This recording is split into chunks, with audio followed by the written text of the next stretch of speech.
चलिए दोस्त, हम लोग अपना आज का क्लास शुरू करते हैं। आज हम लोग बहुत बहुत बहुत इंपॉर्टेंट चैप्टर करने वाले हैं और चैप्टर का नाम लिखिए financial statements of non profit organisation.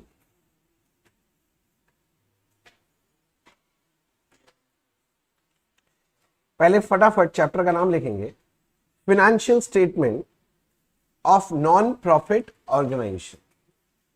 देखो, अगर चैप्टर का नाम यहां पर देखोगे तो एक वर्ड है फाइनेंशियल स्टेटमेंट्स। फाइनेंशियल स्टेटमेंट्स मतलब क्या होता है? Final accounts. तो हम लोग को फाइनल अकाउंट्स बनाना सीखना है। क्या सीखना है? फाइनल अकाउंट्स बनाना सीखना है। किंतु फाइनल अकाउंट्स किसका सीखना है? एनपीओ का, नॉन प्रॉफिट ऑर्गेनाइजेशन। शॉर्ट में हम लोग प्यार से इसको एनपीओ भी बोल देते हैं सर। क्या बोलते हैं सर? एनपीओ। तो प्यार से हम लोग इतना बड़ा बड़ा नाम नहीं बोलते, हम लोग सिर्फ एनपीओ बोलते हैं, ठीक है ना। अब इसको नॉन प्रॉफिट ऑर्गेनाइजेशन बोलते हैं या बहुत लोग नॉट फॉर प्रॉफिट ऑर्गेनाइजेशन बोलते हैं। तो एनपीओ भी बोल दो, एनटीओ भी बोल दो, कोई दिक्कत नहीं है। अब ये एक एक करके बात समझते हैं। फाइनेंशियल स्टेटमेंट में जाने से पहले एनपीओ क्या होता है पहले वो समझते हैं।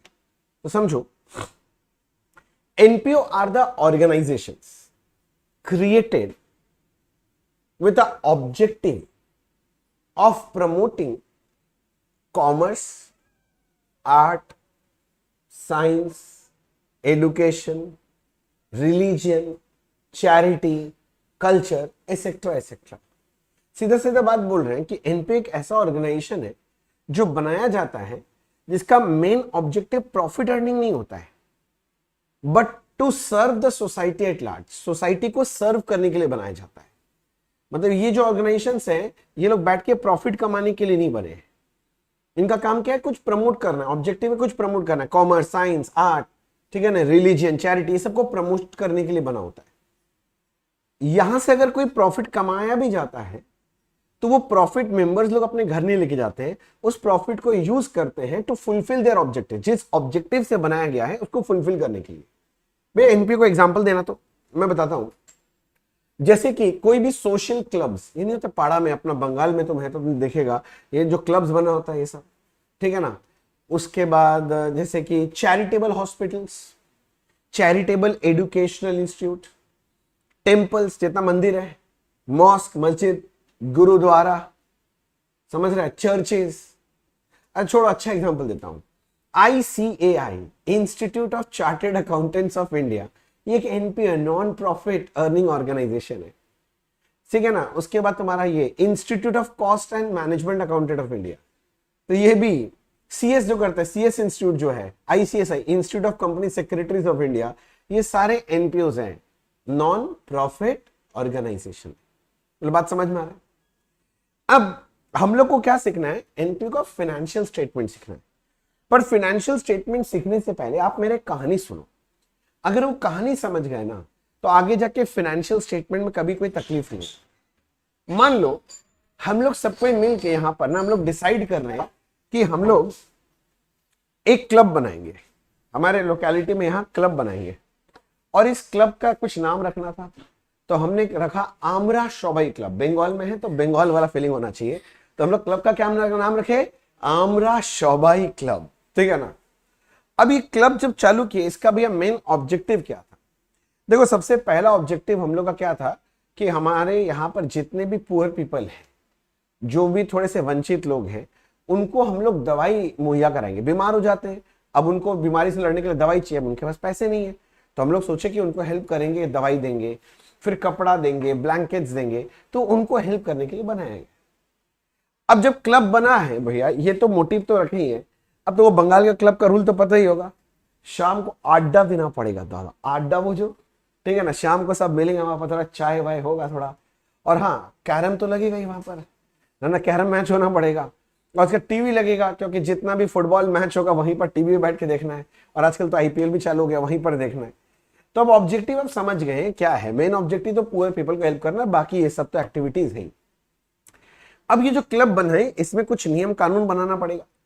तो हमने नियम क्या बनाया कि अगर कोई भी इस क्लब का मेंबर बनना चाहता है तो पहली बार उसको एडमिशन फीस देना, एडमिट करने के लिए जैसे एडमिशन फीस लगता है ना, तो उसको एडमिशन फीस देना पड़ेगा। उसको हम लोग एंट्रेंस फीस भी बोल सकते हैं। क्या बोलते हैं? Entrance fees. मान लो फिक्स किया कि 1,000 रुपए वन टाइम पेमेंट है। अगर आपको मेरे यहाँ मेंबर बनना है तो पहला पेमेंट आपको कितना करना है? 1,000 रुपए, 1,000 एडमिशन फीस, एंट्रेंस फीस का। अब अगर आप मेंबर बन गए ना तो आपको अपना मेंबरशिप कंटिन्यू करना पड़ेगा। तो मेंबरशिप कंटिन्यू करने के लिए आपको सब्सक्रिप्शन देना पड़ेगा। क्या देना पड़ेगा?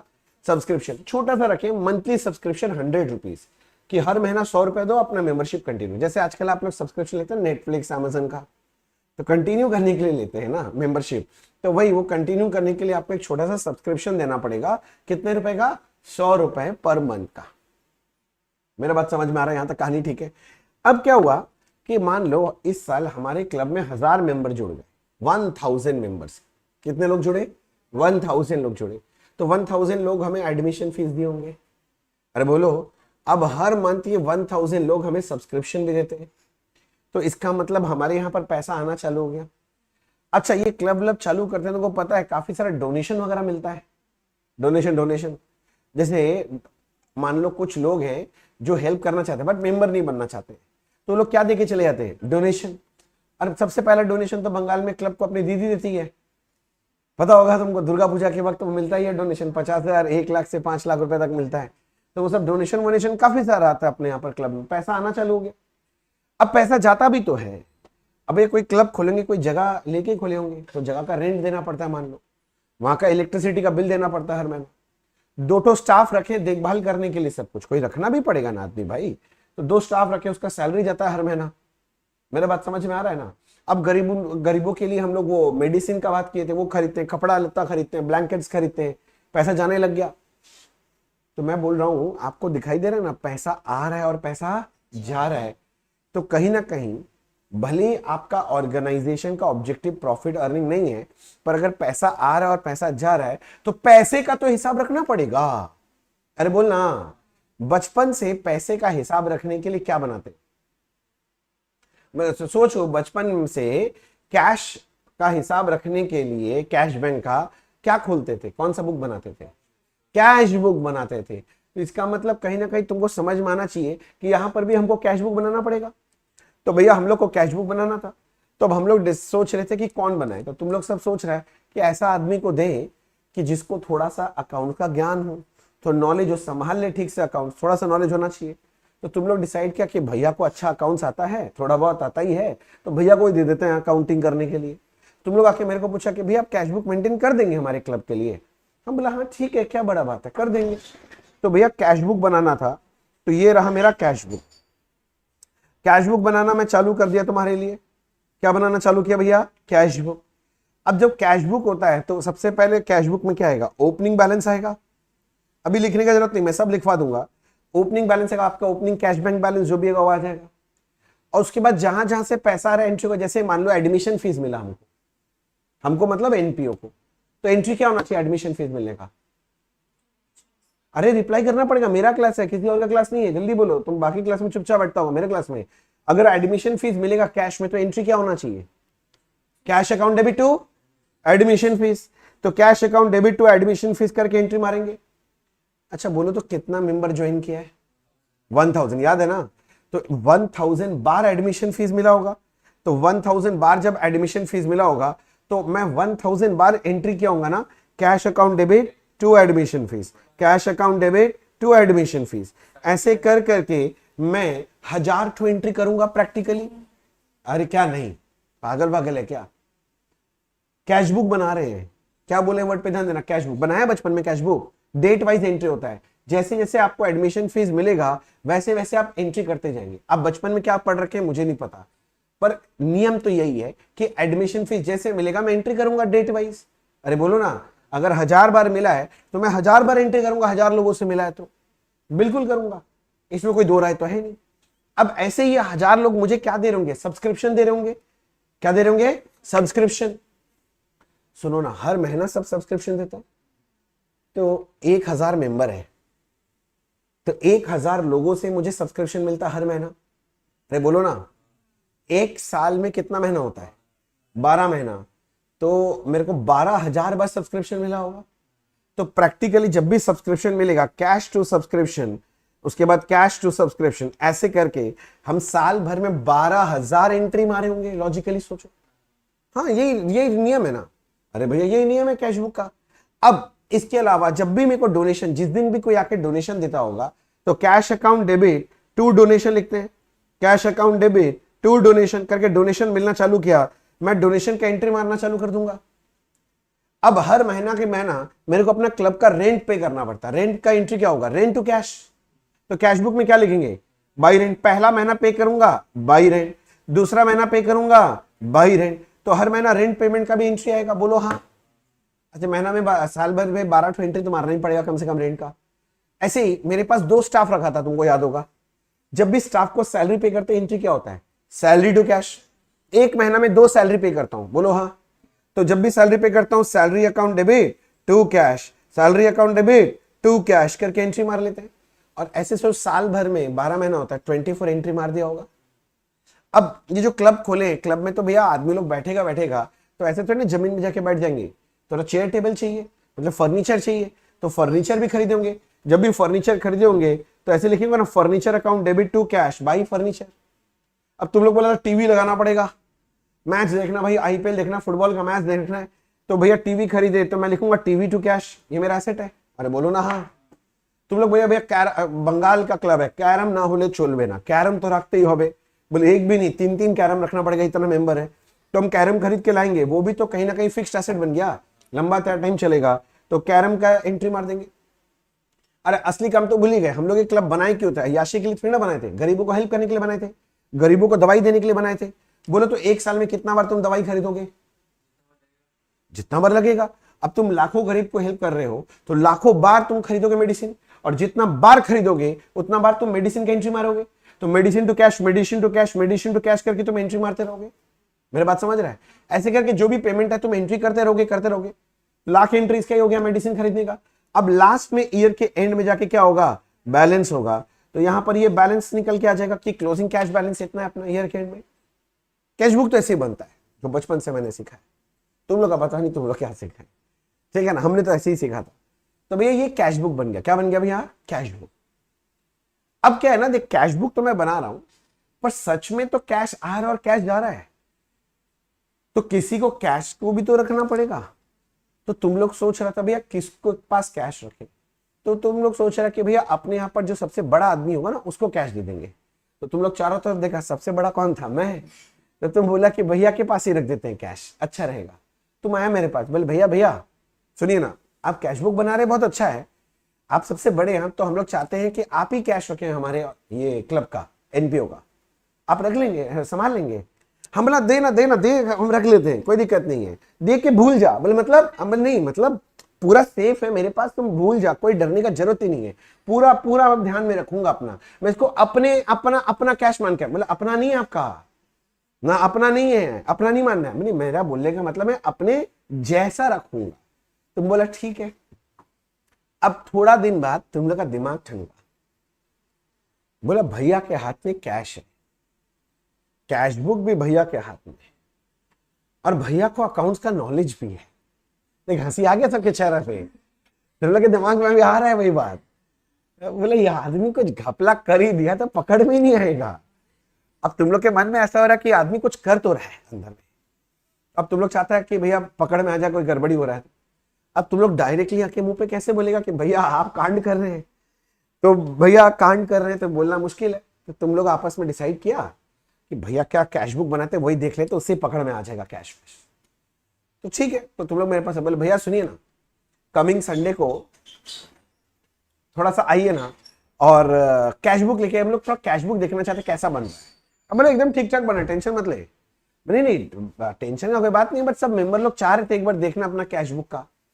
तो हम बोले ठीक है हम ले आएंगे, तो संडे को भी मेरा क्लास रहता है भाई, मैं बिजी रहता हूँ, तो मेरा क्लास संडे को सुबह क्या बोलते हैं 1 बजे 12 बजे से है। तो तुम लोग एक काम करो, सुबह सुबह आ जाओ, कितना बजे आना बोलो। बोले भैया 1-1.5 घंटा लगेगा, 10 बजे मिलते हैं क्लब में, 10 से लेके 11:30, फिर अब निकल जाएगा। हम बोला 11:30 से लेट मत करनी, तुम भाग जाऊंगा, मेरा क्लास है, मैं रुकता नहीं हूँ क्लास होने से बस। बोले ठीक है भैया डन। तो संडे को तुम लोग सब आया क्लब में, अब सब मेंबर जमा हो गए, बोले हम लोग कैश बुक देखेंगे, लाइए। अच्छा लॉजिकली सोचिए, जो मैं कैश बुक बना रहा हूं इसका साइज कितना होगा, 1 पन्ना कि 2 पन्ना? भैया बहुत बड़ा होगा। भैया आपका तो 1000 एंट्री तो एडमिशन फीस का ही है, 12,000 एंट्री सब्सक्रिप्शन का, लाखों एंट्री मेडिसिन का है, बाकी गिरता का तो है ही एंट्री। तो कितना होगा, 5 पेज में हो जाएगा, 10 पेज। मतलब भैया पागल वागल हो रखे हैं क्या? कम से कम इतना मोटा बनेगा आपका कैश बुक, कम से कम मैं बोल रहा हूं इतना मोटा तो बन ही जाएगा कैश बुक। तो इतना मोटा कैश बुक लेके मैं गया संडे को 10 बजे, तुम बोला लो चेक कर लो। अब लॉजिकली तुम सोच के देख, तुम इतना बड़ा कैश बुक क्या चेक कर पाएगा? अगर 1-1.5 घंटा, 1-1.5 घंटे में 1-1.5 दिन भी दूं तो भी इतना बड़ा कैश बुक तुम्हारे लिए इतना जल्दी चेक करना क्या संभव है? नहीं, तुम लोग तो घंटा भर में 2-4 पन्ना, एक पेज भी फाड़ेगा तो भी चेक नहीं कर पाएगा, इतना बड़ा कैश बुक है। मेरा बात समझ रहा? किसी को तो बैठ के शांति से देखना पड़ेगा तभी समझ पाएगा। तो तुम लोग बोल रहा भैया हमको तो समझ में नहीं आ रहा, अपने मन में तुम लोग सोच रहा है ऐसे कैसे निकाल लेंगे। तो तुम लोग 1-1.5 घंटा होने के बाद आया मेरे पास, बोले भैया बहुत अच्छा से बनाया आप कैश, बहुत अच्छा, बहुत ब्यूटीफुल कैश बुक है, बट आपसे एक रिक्वेस्ट है। हम बोला हाँ बोल, क्या रिक्वेस्ट है? बोले भैया क्या आप ये कैश बुक का समरी बना के दे सकते हैं मेरे को क्या? हम बोला समरी मतलब? बोले तुम छोटा छोटा बना के दे, छोटा छोटा। हम लोग क्या जेरोक्स दुकान से क्या मिनी जेरोक्स करा के लगे थे जो तुम लोग एग्जाम में करते हैं बचपन में?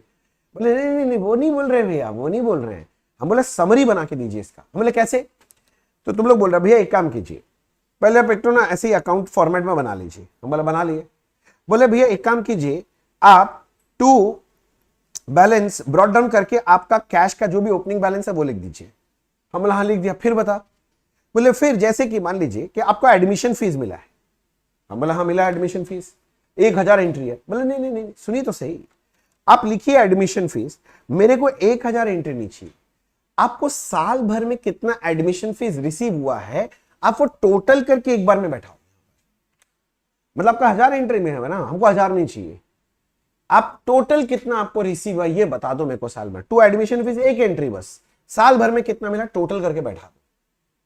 हम बोला फिर जैसे आपको मान लीजिए सब्सक्रिप्शन मिला, आपके पास तो 12,000 बार मिला है, मेरे को 12,000 एंट्री नहीं चाहिए, आप लिखो टू सब्सक्रिप्शन बोल के लिख दो कि रिसीव हुआ है, आपको साल भर में जितना रिसीव हुआ है उसका टोटल यहां लिख दो।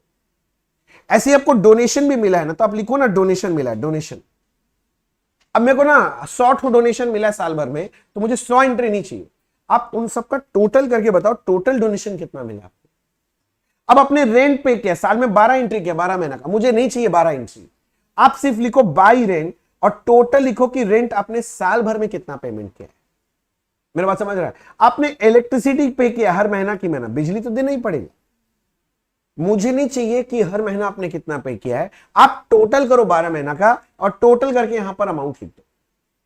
आपने फर्नीचर खरीदा है, लिखो ना बाई फर्नीचर, साल में 10 बार खरीदा, मुझे 10 बार नहीं देखना है, आप एक बार लिखो बाई फर्नीचर, काम खत्म करो, टोटल बताओ कितना खरीदा है।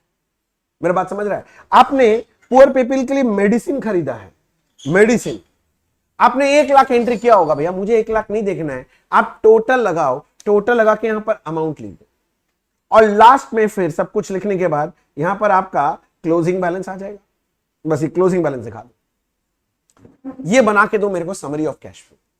बन जाएगा भैया? मैं बोला हाँ बन जाएगा। अब लॉजिकली आप सोचो, लॉजिकली ये जो समरी ऑफ कैश बुक में जो बना रहा हूं, ये जो बनेगा तब कितना पेज, इतना मोटा बनेगा क्या? 1 पेज के अंदर आ जाना चाहिए, ज्यादा होगा 2 पेज, उससे आइटम्स कितने ही होंगे यार, सोच के देखना, रिपीटेटिव आइटम्स इतने होते हैं सारे, तो क्लब कर देंगे तो 1 से 2 पेज में आएगा।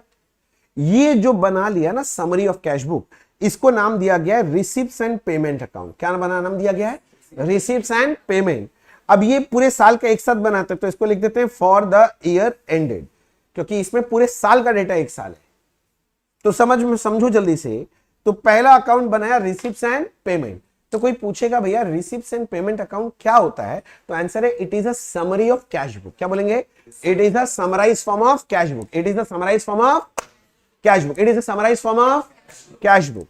ध्यान से सुनते रहना। अब next, it starts with opening cash and bank balance and it ends with opening cash and bank balance. बोलो ठीक है? क्या बोला? इट स्टार्ट्स विथ, मुंह से बोलना, मतलब हम क्या 5-7 दिन क्लास नहीं ले, तुम लोग तो एकदम बेकार ही हो गया है, रिप्लाई नहीं आता, हम रिप्लाई नहीं आएगा हम कुछ फेंक के मार देंगे, बता रहे हैं। इट स्टार्ट्स विथ क्या बोले, opening cash and bank balance, and it ends with closing cash and bank balance. Clear हो गया? ध्यान से अब अगला लाइन सुनना, फिर बाद में रिपीट करेंगे। All the receipts are debited, जितना भी पैसा आया है, रिसिप्ट आया, वो कहां आता है, डेबिट साइड में, तो debited. And all the payments are credited. फिर से मैं बोल रहा हूं, ध्यान से सुनना। Sundry receipts will be debited. Sundry मतलब सारा, तो सारा रिसिप्ट डेबिट साइड में आएगा और सारा रिसिप्ट क्रेडिट साइड में। Sundry receipts will be debited and sundry payments will be credited. Repeat करो, sundry receipts will be debited and sundry payments will be credited. Next line ध्यान से सुनना। Both capital and revenue items are recorded here. क्या बोला? Both capital and revenue items are recorded here. भैया इसका मतलब, revenue items का मतलब समझते हो, इनकम एक्सपेंस। कैपिटल आइटम मतलब बैलेंस शीट आइटम, सीधा बात है। देखो ना, ये जो रेंट, इलेक्ट्रिसिटी, ये तो खर्चा है ना, ये सब रेवेन्यू आइटम कहलाता है। पर आपने जो फिक्स एसेट खरीदा, फर्नीचर, ये कौन सा आइटम है, कैपिटल है। तो इसलिए मैंने बोला both capital and revenue items are recorded here. फिर से बोलो, both capital and revenue items are recorded here. यहां तक समझ में आ गया? नेक्स्ट लाइन सुनो। It is prepared under cash basis. It is prepared under cash basis. ये कैश बेसिस में बनाया जाता है। कैश बेसिस का मतलब है जो भी पैसा ड्यूरिंग देयर कैश में आया है और गया है वो रिकॉर्ड होगा। भले ही वो कैश जो आया गया है वो इस साल के लिए है कि लास्ट ईयर के लिए है कि अगले साल के लिए है, उससे मतलब नहीं है। अगर कैश आया और गया है तो वो यहां रिकॉर्ड होता है। इसी को बोलते हैं कौन सा बेसिस, कैश बेसिस। तो भैया रिसिप्ट्स एंड पेमेंट कौन से बेसिस में रिकॉर्ड होता है, कैश बेसिस। कोई भी कैश का आना और कोई भी कैश का जाना, भले ही वो इस साल के लिए हो, लास्ट ईयर के लिए हो या अगले साल के लिए हो, वो यहां रिकॉर्ड होगा। तो कैश बेसिस में रिकॉर्ड है। कौन से बेसिस में रिकॉर्ड होता है, कैश बेसिस। और लास्ट बात जरा सोच के बताना, अगर मैं पूछूं रिसिप्ट्स एंड पेमेंट अकाउंट कौन सा अकाउंट है, पर्सनल, रियल या नॉमिनल, क्या बोलोगे? सोच के बताओ, पर्सनल, रियल या नॉमिनल? मर जाओ। रिसिप्ट्स एंड पेमेंट अकाउंट के लिए पहले बोला इट इज समरी ऑफ, क्या बोले थे, कैश बुक। कैश बुक मतलब भैया ये क्या बताता है, कैश अकाउंट ही तो है। कैश अकाउंट कौन सा अकाउंट होता है, रियल। तो ये कौन सा अकाउंट होगा, रियल। तो याद रखिएगा receipts and payment is real account नहीं। ये इनकम एक्सपेंस अकाउंट है क्या, नहीं, ये तो कैश का हिसाब रखे, कैश अकाउंट है, बेसिकली कैश का समरी है। तो it is real account nature. कौन सा अकाउंट है, रियल अकाउंट इन नेचर। मैं रिपीट कर रहा हूं, सबसे पहला बात मैंने बोला receipts and payment account is a summarized form of cash book. It starts with opening cash bank balance and ends with closing cash bank balance. All sundry receipts are and all sundry payments are, both dash and date items are recorded. Capital and revenue items are recorded. It is prepared under dash basis, cash basis. It is dash account in nature. Clear हुआ? यहां तक एकदम clear है? ठीक है, अब आगे थोड़ा सा बात करते हैं। ये तो हो गया रिसिप्ट्स एंड पेमेंट। अब तुम लोग रिसिप्ट्स एंड पेमेंट तुमको बना के दिए, तुम देख लिया। अब रिसिप्ट्स एंड पेमेंट के बाद, रिसिप्ट्स एंड पेमेंट अकाउंट के बाद तुम लोग आया मेरे पास, बोले भैया आप तो रिसिप्ट्स एंड पेमेंट बहुत अच्छा बना दिए, समरी बहुत अच्छा लग रहा है। एक और बात बोले हम, बोला हाँ बोल। बोले भैया सुनिए ना, साल भर अपने यहां पर काम हुआ है अपने ऑर्गेनाइजेशन में, एक काम कीजिए ना, चेक कीजिए ना पूरा साल भर काम करके अपना प्रॉफिट आया कि लॉस आया है। तुमने क्या बोला तुम? बोले भैया प्रॉफिट आया कि लॉस आया, ये बताइए ना। छी छी छी, शर्म नहीं आया बोलते हुए? क्या इसी के लिए हमने एनपीओ खोला था अपना? हमारा एनपीओ का ऑब्जेक्टिव तुम बोल गया गरीबों को हेल्प करना था और तुम प्रॉफिट लॉस देखने। छी छी छी छी, कैसा कैसा इंसान है तुम लोग। बोले नहीं भैया मेरा इंटेंशंस बुरा नहीं है। चलिए आप प्रॉफिट एंड लॉस नहीं निकालना चाहते हैं, पीएल अकाउंट नहीं बनाना चाहते हैं, छोड़ दीजिए। हम ये बोल रहे हैं अपना तो एक कहीं ना कहीं ये एक एंटिटी है, तो नेट में कुछ पैसा बचा है कि नहीं बचा वो देख लीजिए ना, क्योंकि बचा हुआ तो उसको अच्छा काम में यूज कर लेंगे, नहीं बचा हुआ तो उसका जुगाड़ करना पड़ेगा। तो हिसाब तो लगाइए थोड़ा सा। हम बोले ये बोलना तो हम ये बना के देते हैं। तो हम बोले ठीक है हम बना के देंगे, कुछ नहीं। तो मैं क्या किया, मैं एक अकाउंट बना दिया और इसका नाम रख दिया इनकम एंड एक्सपेंडिचर अकाउंट। सुनो ना, है वही बचपन का पीएल, बस इज्जत पे लगता है प्रॉफिट एंड लॉस बोलने में, समझ रहे ना। तो वो नाम चेंज कर दिया, बस क्या बोल रहे हैं, इनकम एंड है वही पीएल बचपन का। तो कोई पूछेगा what is income and expenditure account, तो मैं बोलता हूं it is nothing but profit and loss account. कौन सा अकाउंट है, प्रॉफिट एंड लॉस अकाउंट। अब ये ऐसे लिखते हैं फॉर द वो ईयर एंडेड, ये सब लिख देते हैं।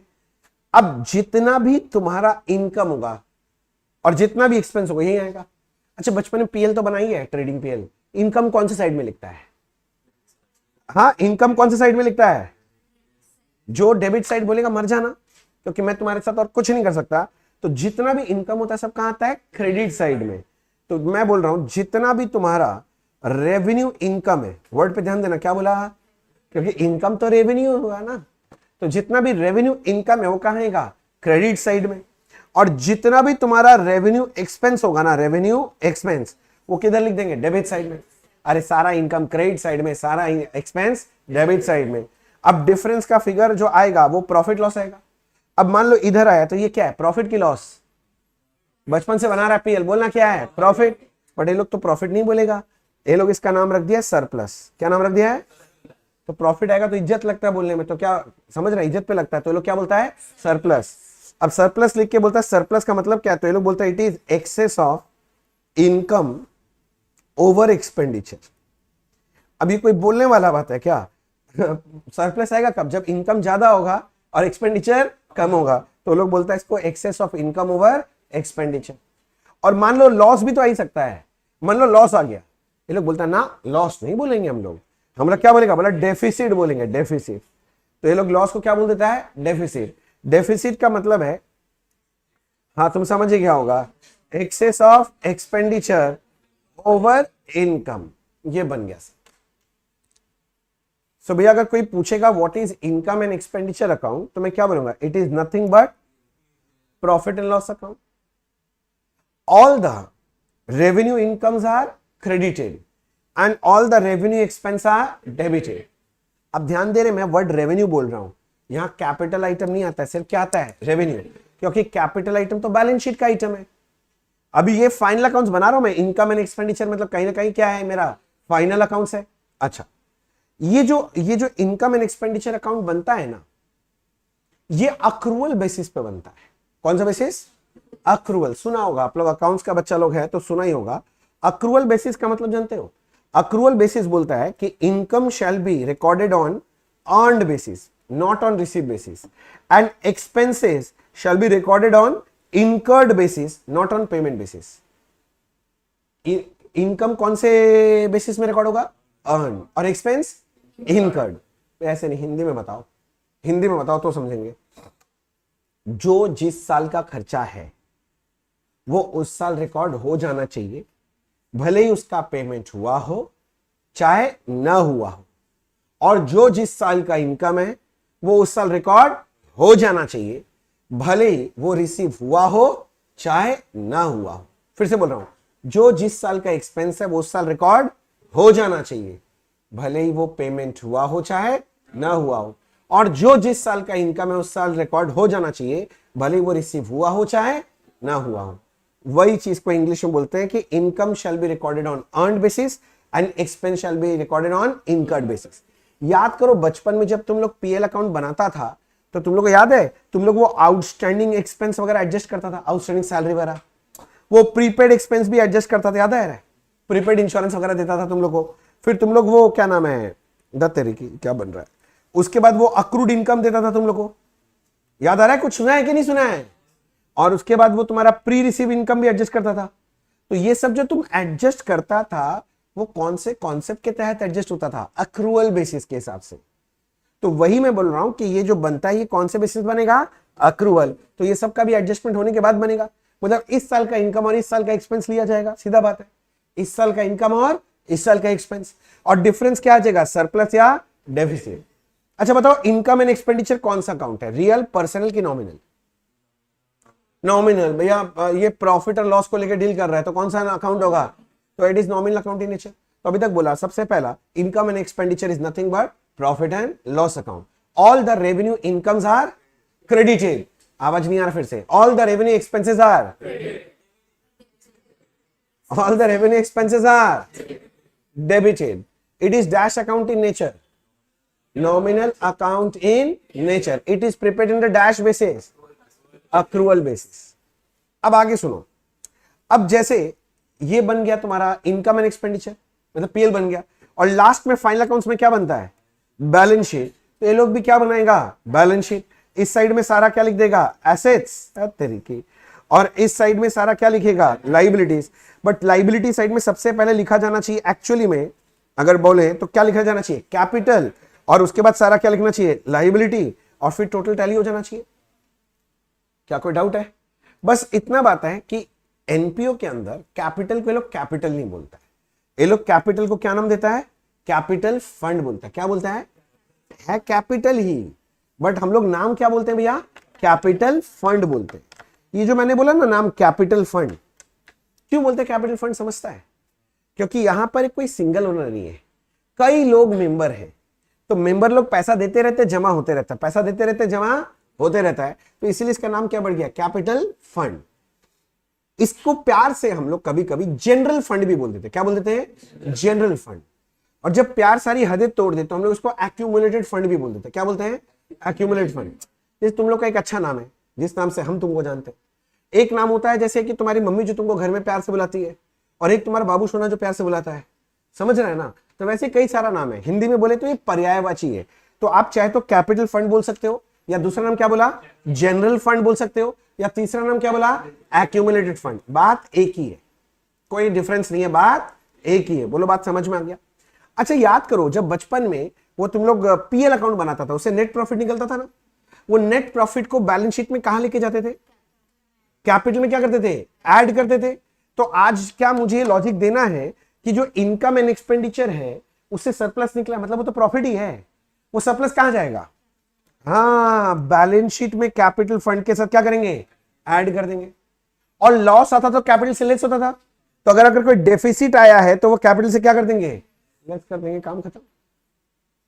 और ये बताना है कि ये दोनों टोटल टैली हो जाएगा, मतलब सही हो गया. बोलो बात समझ में आ गया? कोई दिक्कत का बात है? तो मैं अभी तक जितना बहुत सारा बात कर लिया, मैं एक काम करूं, लिखवा दूं कि नहीं लिखवाना है? लिखवा दे. चलो जल्दी से लिखो, जल्दी से स्टार्ट करते हैं. तो चलिए शुरू करते हैं. लिखिए meaning of NPO.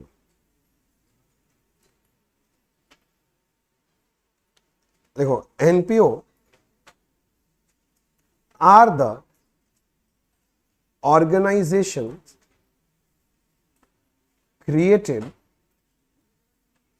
not for earning profits but to serve the society at large. अच्छा, एक क्वेश्चन मेरे मन में आया.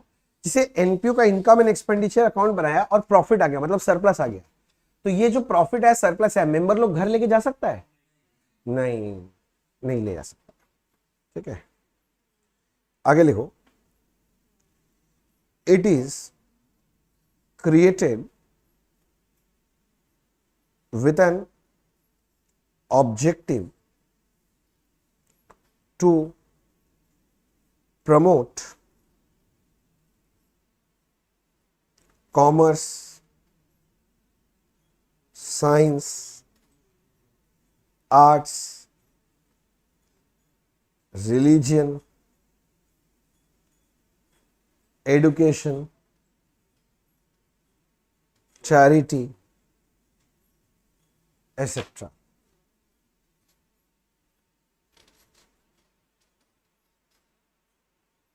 For example, social clubs, charitable hospitals, charitable educational institute, temples,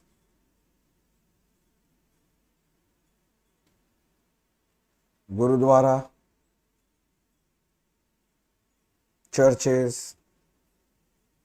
mosques, ICAI, ICMI, ICSI, etc. ICI समझ गया ना? हाँ, अगर ये सब शॉर्ट फॉर्म नहीं समझते हैं तब तो मर जाना चाहिए आज। Institute of Cost Accountants of India, sorry, पहले Institute of chartered accountants of India है, फिर Institute of cost and management accountant of India है, और उसके बाद इंस्टीट्यूट ऑफ कंपनी सेक्रेटरीज है। तो तुम लोग जिस इंस्टीट्यूट में पढ़ रहे हो वो एनपीओ है। क्या चीज? Charitable hospital, charitable educational institute, temples, gurdwara, churches, mask,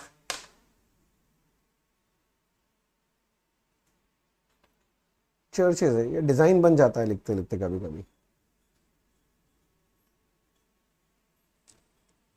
लिख लिया? जल्दी जल्दी, हाथ तो तुमको पता है मेरे क्लास में जल्दी चलाना पड़ेगा। कॉन्सेप्ट नंबर 1, पहला चर्चा होना चाहिए रिसिप्ट्स एंड पेमेंट अकाउंट। पहले मैं इसका एक फॉर्मेट बना देता हूं,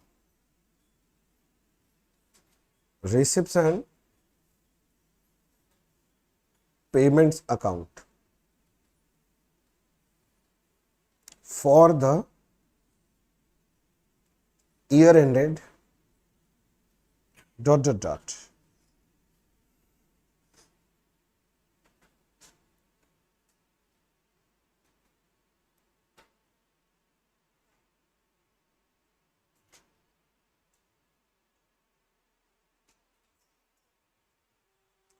ये डेबिट साइड है, ये क्रेडिट साइड है। डेबिट साइड को हम लोग बोलते हैं रिसिप्ट साइड, और क्रेडिट साइड को हम लोग बोलते हैं पेमेंट साइड। ये स्टार्ट होगा ओपनिंग कैश बैंक बैलेंस से, तो टू बैलेंस ब्रॉट डाउन, सारा रिसिप्ट यहां आ जाएगा। तो ऐसे लिख दिया sundry receipt.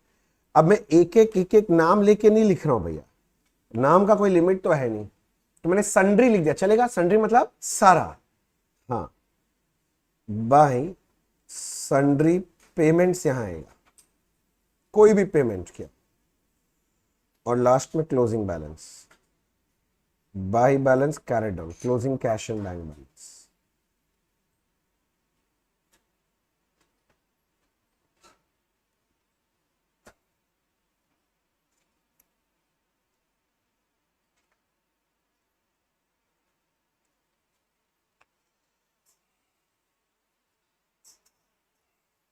Point number 1, receipts and payment account is a summarized form of cash book. It starts with opening cash and bank balance and it ends with closing cash and bank balance.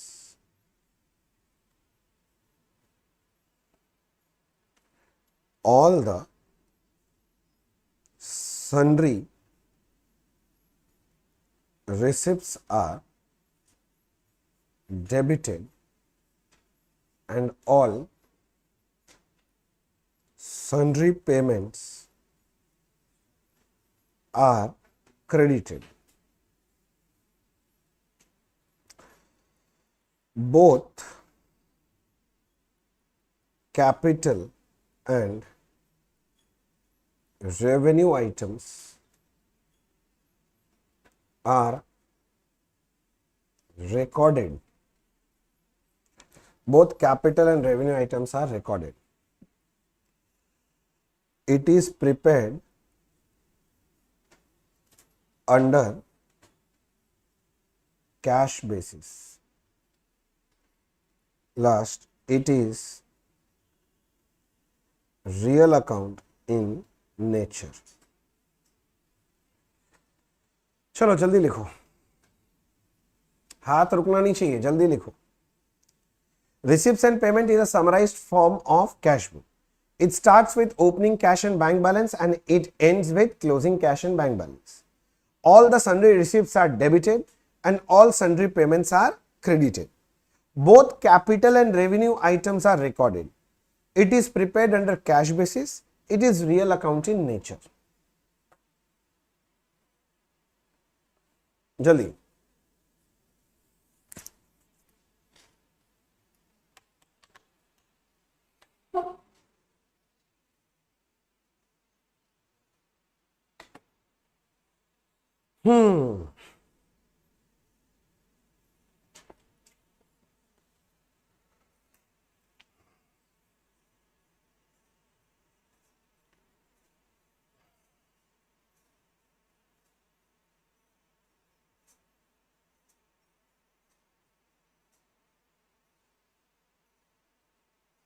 हो गया?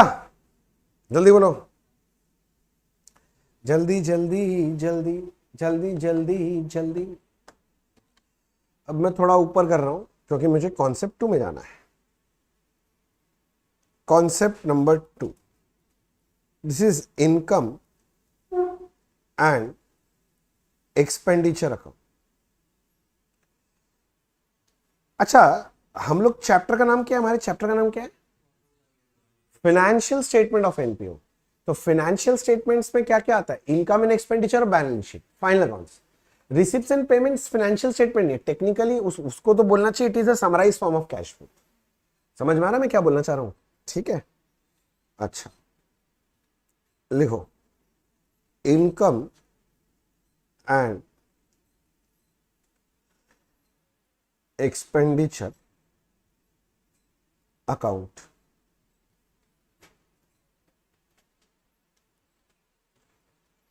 for the year ended। Income and expenditure भी एक period का बनाया जाता है, एक year का बनाया जाएगा। इसे बचपन में पीएल नहीं बनाते पूरे साल का, बस भाई पूरा पीएल अकाउंट है। जब तुम बनाओगे कुछ नया फीलिंग नहीं आएगा, पूरा पीएल अकाउंट का ही फीलिंग आएगा। बचपन में जैसा ट्रेडिंग पीएल बनाया वही फीलिंग है, कोई चेंज नहीं है। क्रेडिट साइड में इनकम्स आता है, डेबिट साइड में सारा expenditure. Bye sundry revenue income. मैंने कैसे लिखा आप समझ गए? सन्ड्री मतलब सारा, रेवेन्यू इनकम्स आएगा यहां पर, क्योंकि capital items income and expenditure में नहीं आता। कहां आता है? बैलेंस शीट में। और सारा रेवेन्यू आइटम्स कहां आता है? Income and expenditure. to sundry revenue expenses। Difference का फिगर सरप्लस, और सरप्लस को लिखे excess of income over expenditure, और डेफिसिट बाय डेफिसिट, हाइफन देखे, excess of expenditure over income.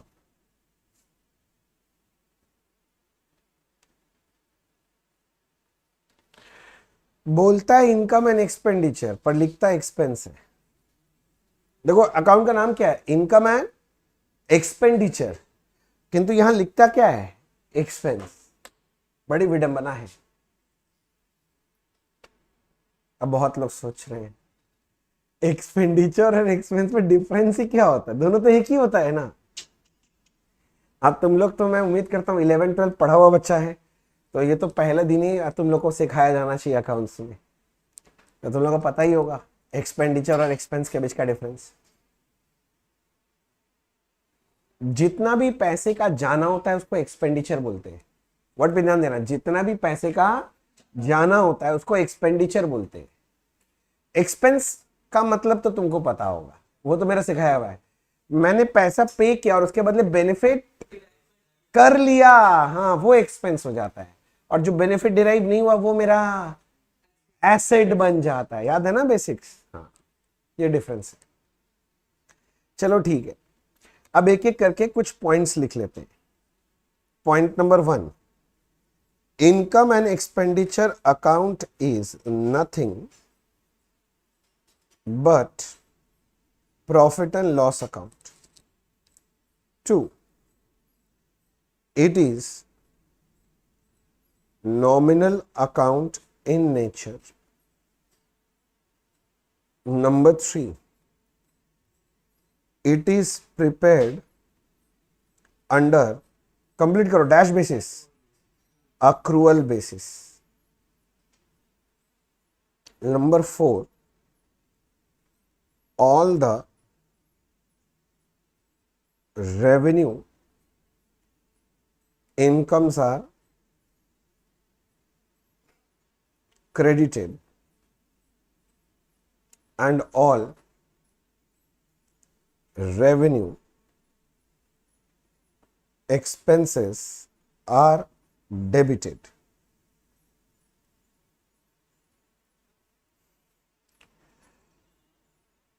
Surplus is added to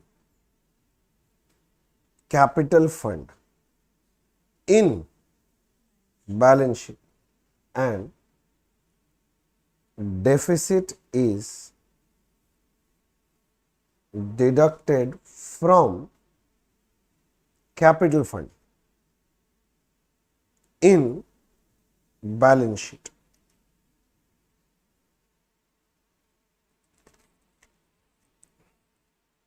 देखो कोई पॉइंट छोड़ रहा हूं क्या, बताओ तो। सारा पॉइंट मैं तुम लोगों को समझा दिया हूं पहले। कुछ छूट रहा है तो बोलो, मैं लिख दूंगा। नहीं छूट रहा है तो बोलो, मैं आगे बढ़ जाऊंगा। इनकम एंड एक्सपेंडिचर का बात कर रहा हूं और कुछ नहीं। अगला पॉइंट तो मुझे पता है क्या है, बैलेंस शीट है, तुमको भी पता है।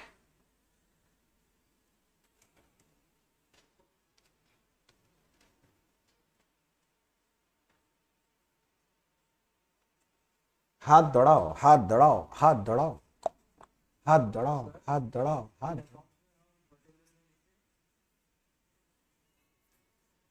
नाम लिखा जाता है, जो साइड है उसका नाम लिखा जाता है।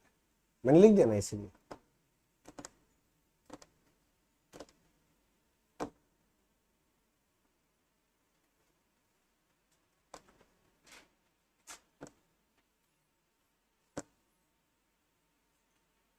हो गया, लिख रहा है।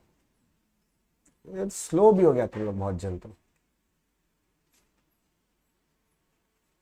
कुछ दिन तुम लोग पढ़ाई लिखाई किया नहीं है ठीक से, हम ही को कुटाई करना पड़ता है।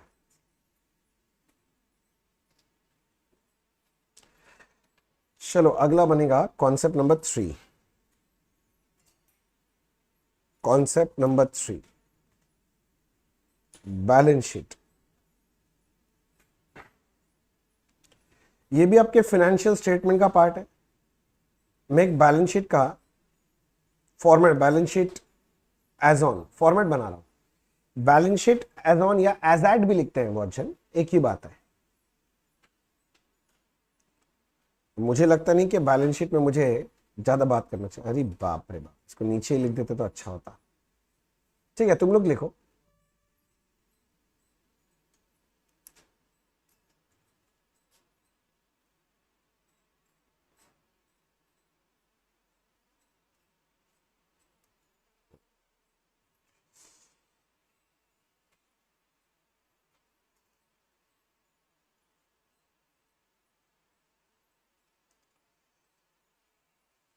अब बैलेंस शीट में तो ये आके तो नहीं बोलना पड़ेगा आज के दिन में कि राइट हैंड साइड में एसेट्स लिखते हैं, लेफ्ट हैंड साइड में लायबिलिटीज लिखते हैं। तो बोलने का जरूरत नहीं है। एसेट साइड में क्या आएगा, सारा एसेट्स। कुछ एग्जांपल लिख लेते हैं, जैसे कि कुछ एग्जांपल, ये एग्जॉस्टिव लिस्ट नहीं, एग्जांपल्स है सर, ठीक है ना। लैंड एंड बिल्डिंग, मान लो फर्नीचर आ गया, furniture and fittings. Fixed asset समझ रहे हैं ना। कोई इन्वेस्टमेंट्स हो सकते हैं, अगर आप कहीं पर कोई इन्वेस्ट कर दिए, पैसा करते हैं ना अपने लोग, शेयर्स में, डिबेंचर्स में, बॉन्ड्स में, गोल्ड्स में, ये सब में इन्वेस्टमेंट कर दिया, ये सब आ सकता। कोई चीज का स्टॉक पड़ा हुआ होगा इनके पास तो वो आ सकता है, कोई भी चीज का स्टॉक, ठीक है ना। उसके अलावा और क्या आ सकता है, जैसे कि छींक दिया पहले ही, नालायक। अक्रूड इनकम आ सकता है। अक्रूड इनकम मतलब इनकम रिसीवेबल है ना, ये आ सकता है। कोई प्रीपेड एक्सपेंस आ सकता है। प्रीपेड एक्सपेंस भी एसेट होता है, क्या आपको ये बात पता है? और इसके अलावा एक तो लिख देते हैं कैश एंड बैंक बैलेंस भी आ सकता है। मैं बार बार बोल रहा हूं, ये कोई मेरा एग्जॉस्टिव लिस्ट नहीं है कि यही इतना ही आएगा, मैं बस कुछ एग्जाम्पल लिख दिया, ठीक है ना। और बहुत जितना जिसको जो जानते हो आप एसेट, वो एसेट साइड में आएगा, कुछ नया बात नहीं है।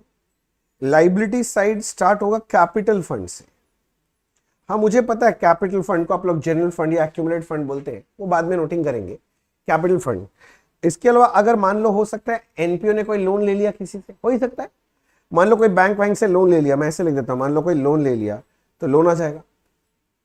फिर आगे जाके आप देखोगे कुछ स्पेशल फंड्स आते हैं। अभी स्पेशल फंड का चर्चा मैं बाद में करूंगा, कॉन्सेप्ट नंबर 9 वाइन में आएगा इसका चर्चा, ठीक है ना। उसके बाद और लाइबिलिटी में क्या हो सकता है तुम लोग का, जैसे बैंक ओवरड्राफ्ट हो सकता है, बैंक ओवरड्राफ्ट हो सकता है। कोई कोई तरह का क्रेडिटर हो सकता है कोई चीज का, जिसको पैसा देना बाकी है। फिर आप बोले आउटस्टैंडिंग एक्सपेंस, हाँ हो सकता है बिल्कुल, एक्सपेंस देना बाकी है। उसके बाद कोई प्री रिसीव्ड इनकम भी हो सकता है। मैं बस कुछ एग्जाम्पल दे रहा हूं, मैं बार बार बोल रहा हूं, ये एग्जॉस्टिव लिस्ट नहीं है, ये कुछ एग्जाम्पल्स है बस, और फिर आपका बैलेंस शीट टैली हो जाना चाहिए। ओवरड्राफ्ट नहीं पता है क्या? Bank overdraft, creditor, outstanding expense, pre receive income, कुछ नया आइटम तो मेरे को लग रहा नहीं है, मैं बोल रहा हूं ये सब बचपन में कहीं ना कहीं तो सुना हुआ ही होगा, ठीक है सर। आगे बस एक नोट लिख लो, number 1, capital fund is also known as general fund और accumulated fund।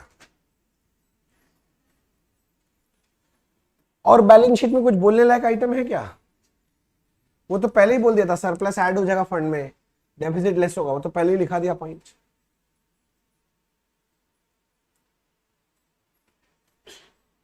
अब हम लोग क्या कर रहे हैं, बेसिक स्ट्रक्चर तो खड़ा कर लिया।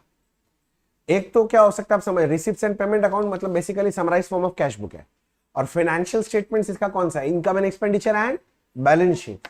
इस पे थोड़ा सा चर्चा करना अपने को। पर ये सब में जाने से पहले क्या है ना, अपने को कुछ टर्मिनोलॉजीज और उसका एडजस्टमेंट सीखना पड़ेगा कि इनकम एंड एक्सपेंडिचर में, सॉरी इनकम बोल रहा हूं, एनपीओ में उसका कैसे ट्रीटमेंट होगा, मतलब वो फाइनल अकाउंट्स में कहां आएगा। फॉर एग्जाम्पल या तो इनकम एंड एक्सपेंडिचर में आएगा, या तो कहां आएगा, बैलेंस शीट में। तो कहां आएगा, इसका चर्चा वर्चा थोड़ा सा करना है। तो मेरा अगला कॉन्सेप्ट उसी बेसिस में मैं लिख रहा हूं, कॉन्सेप्ट नंबर 4, डोनेशन रिसीव्ड। क्या बोला मैंने, डोनेशन रिसीव्ड। अब अगर हम एनपीओ मान लो, अगर हम एनपीओ, तुमको कई लोग डोनेशन देंगे, यस सर कि नो सर, आवाज ही नहीं आ रहा है। हाँ डोनेशन मिलेगा। अब ये जो डोनेशन रिसीव्ड है ना मुन्ना, ये 2 तरह का होता है। ये जो एनपीओ को जो डोनेशन मिलता है, ये डोनेशन कितना तरह का बोला मैंने, 2 तरह का होता है। मेरे जैसे आप ऐसे ही ब्रांच बना लो, ब्रांच समझ गया ना। एक होता है जिसको हम लोग बोलते हैं जनरल डोनेशन, जनरल डोनेशन, और एक होता है स्पेसिफिक डोनेशन। अब कौन सा जनरल डोनेशन है और कौन सा स्पेसिफिक डोनेशन है, पहले इसको लेके चर्चा करते हैं। मान लो मेरे पास ये बंदा आया, ठीक है ना, सबको नाम बताते, सबको नहीं बताते ना नाम, केशव, सुन लिया नाम। केशव मेरे पास आया, बोलता भैया ये लीजिए 1 लाख रुपया डोनेशन दे रहे हैं हम आपको, आपको मतलब आपके एनपीओ को हम बोले थैंक यू वेरी मच। बोले तो रुकिए रुकिए रुकिए। हम बोले क्या हुआ? बोले सुनिए डोनेशन दे क्यों रहे हैं, आपको पता है? हम बोले बताइए। बोले अपना जो एनपीओ का डिसाइड हुआ ना, नया बिल्डिंग खड़ा करेंगे अपने लोग, सुंदर से बनाएंगे बिल्डिंग को, ये पैसा उस बिल्डिंग में यूज कीजिएगा।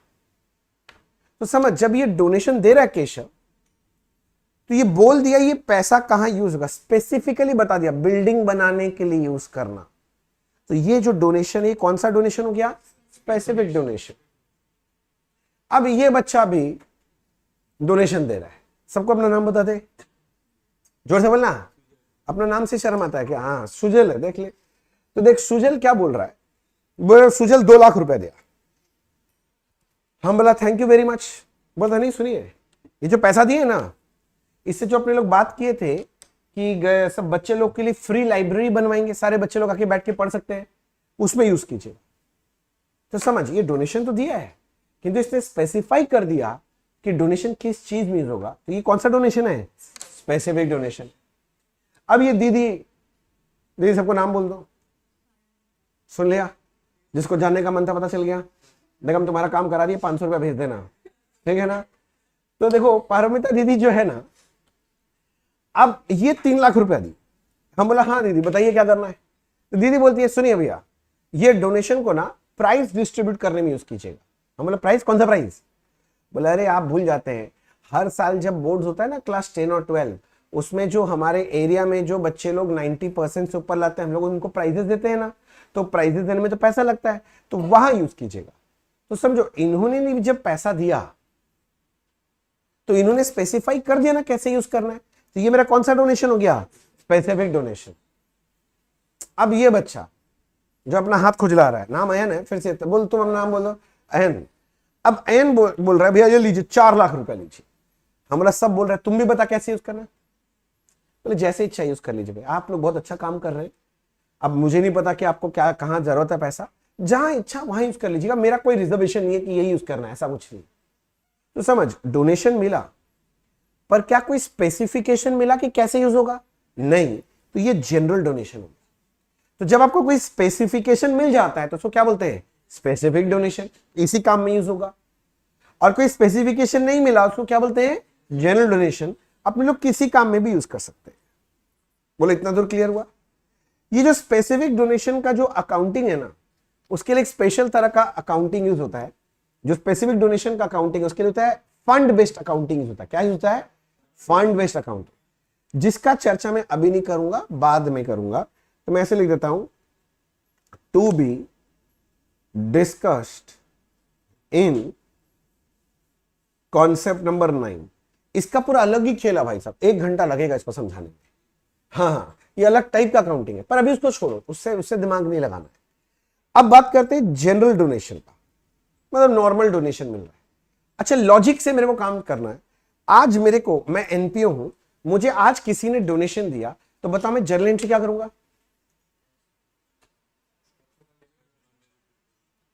तुम खो जा रहा, किसके बारे में सोच रहा है तुम? नहीं तुम बता किसके बारे में सोच, सच्चे बता आज कौन है वो? कौन है वो जो मेरा 2 घंटा छीन रहा है?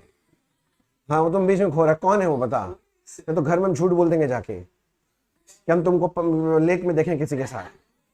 हम बोल रहे बता देंगे, और हम डिटेल में एक्सप्लेन करेंगे फिर वहां पर। फिर तो हाँ, तो पूरा ध्यान यहाँ पर आ जाना चाहिए। तुम जानता नहीं, हम सही नहीं बोलते, हम सब उल्टा पुल्टा बोलते हैं। एक जन भुगी है तुम्हारे पीछे, वो जानता है ये बात। हम तो घर में फोन कर दिए थे। हाँ, हम कर देते हैं घर में फोन, हमको कोई नहीं है। हम पूरा इन्वेस्टमेंट का अपडेट देते हैं। तुम्हारे पेरेंट्स तुम्हारे पास जो भी इन्वेस्टमेंट कर रहे हैं, आपका इन्वेस्टमेंट बढ़ रहा है घट रहा है, हम पूरा बताते हैं कि आगे डिसाइड कर लीजिए इन्वेस्ट करना है कि नहीं करना है, कि कोई दूसरा स्टॉक में लगाना है पैसा, ये स्टॉक बेकार है। हाँ, ठीक है ना? अच्छा जी, जनरल डोनेशन। आज अगर हमें कोई डोनेशन दे रहा है तो एंट्री क्या होना चाहिए? सोच के बता। आज पैसा आया, कैश, सिंपल बोलना एंट्री, सिंपल जनरल एंट्री बोलना, रिसिप्ट छोड़ना। वो तो समरी है बेटा, समरी तो बाद में बनता है, तो छोड़ना उसको। हाँ, कैश अकाउंट डेबिट, पैसा आया, कैश अकाउंट डेबिट। 2 क्या? डोनेशन। एंट्री तो ये होना चाहिए।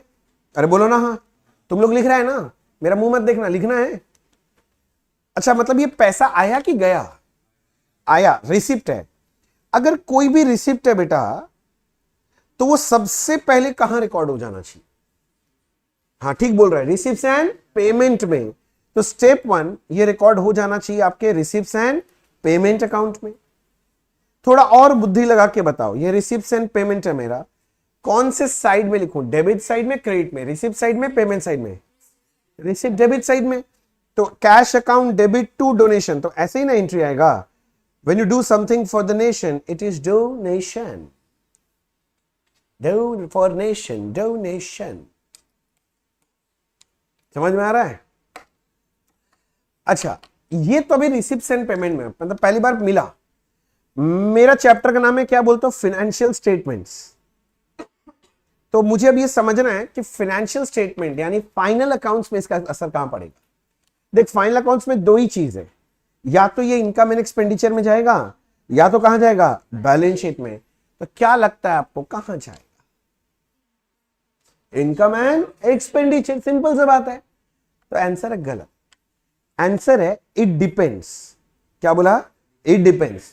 आपको ये देखना पड़ेगा कि आपका जो डोनेशन रिसीव हुआ है वो कौन सा रिसिप्ट है, क्योंकि जो रिसिप्ट होता है वो दो तरह का हो सकता है। या तो ये आपका रेवेन्यू रिसिप्ट होगा, हाँ, या तो ये आपका कैपिटल रिसिप्ट होगा। समझ रहे हो? या तो रेवेन्यू रिसिप्ट होगा या तो कैपिटल रिसिप्ट होगा। अगर ये रेवेन्यू रिसिप्ट है, वर्ड बताना, अगर ये रेवेन्यू रिसिप्ट है तो कहां जाना चाहिए? लॉजिकली बोलो, रेवेन्यू आइटम है, इनकम एंड एक्सपेंडिचर। तो अगर ये रेवेन्यू रिसिप्ट है तब तो ये जाना चाहिए इनकम एंड एक्सपेंडिचर में। अच्छा, इनकम एंड एक्सपेंडिचर के कौन से साइड में लिखेगा? इनकम साइड की एक्सपेंडिचर साइड? इनकम साइड में आ जाना चाहिए। बोलिए, मेरा बात समझ में आ रहा है? और अगर आप बोलते हो नहीं ये कैपिटल रिसिप्ट है, तो कैपिटल रिसिप्ट है तो कहां जाना चाहिए? हाँ, बैलेंस शीट में। तो अगर ये कैपिटल रिसिप्ट है तो ये बैलेंस शीट के लाइबिलिटी साइड में कैपिटल फंड के साथ ऐड करके दिखाया जाएगा। लाइबिलिटी साइड में कैपिटल फंड के साथ क्या करके? ऐड करके दिखाया जाएगा। तो आपको यह समझना बहुत जरूरी है कि आपका जो डोनेशन है वो रेवेन्यू रिसिप्ट है कि कैपिटल रिसिप्ट है। रेवेन्यू रिसिप्ट है तो इनकम एंड एक्सपेंडिचर के इनकम साइड में लिख दो, और अगर कैपिटल रिसिप्ट है तो बैलेंस शीट में कैपिटल फंड के साथ ऐड करके लिखेंगे। बैलेंस शीट में कैपिटल फंड के साथ ऐड करके लिखेंगे। बैलेंस शीट में कैपिटल फंड के साथ। समझ में आ रहा है? किंतु भैया सबसे बड़ा डाउट, हाँ, समझेंगे कैसे कि ये रेवेन्यू रिसिप्ट है कि कैपिटल रिसिप्ट? बहुत सिंपल है, बहुत सिंपल है। आपको क्या करना चाहिए? अपने एनपीओ का बाईलॉस चेक करना चाहिए। ये क्या बोले? भाई लॉ? किसका भाई किसका लॉ? समझ रहे हैं ना भैया? बाई लॉ क्या होता है? सुनो सुनो, कुछ नहीं, छोड़ो, मैं आपको समझाता हूं। आपने वो कंपनीज के केस में वो सुना है आर्टिकल्स मेमोरेंडम्स? आर्टिकल मेमोरेंडम में क्या होता है कि कंपनी के बारे में सब कुछ लिखा होता है। कंपनी कैसे उठेगा, बैठेगा, खाएगा, पिएगा, सोएगा, नाचेगा, गाएगा, सब लिखा रहता है। वैसे ही एनपीओ के लिए होता है बाईलॉस। मतलब जो आर्टिकल्स एंड मेमोरेंडम्स कंपनी के लिए होता है, वैसा ही डॉक्यूमेंट बनता है एनपीओ के लिए। उसका नाम क्या होता है? बाईलॉस। उसमें लिखा होता है कि एनपीओ कैसे उठेगा, बैठेगा, सोएगा, खाएगा, पिएगा, नाचेगा, सब वही लिखा है एनपीओ का। तो बाईलॉज में जाके चेक करो, वहां पक्का मिल जाएगा। तो बाईलॉज में अगर तुम्हारे एनपीओ के बाईलॉज में लिखा हुआ अगर रेवेन्यू रिसिप्ट है तो उसको इनकम एंड एक्सपेंडिचर में ले जाना। और तुम्हारे बाईलॉज में लिखा है कैपिटल रिसिप्ट, तो बैलेंस शीट में कैपिटल फंड के साथ क्या कर देना? ऐड कर देना। भैया एक बात बताओ, आप बोल दिए हमको समझ में, मतलब प्रैक्टिकली हमको बाईलॉज चेक करना है।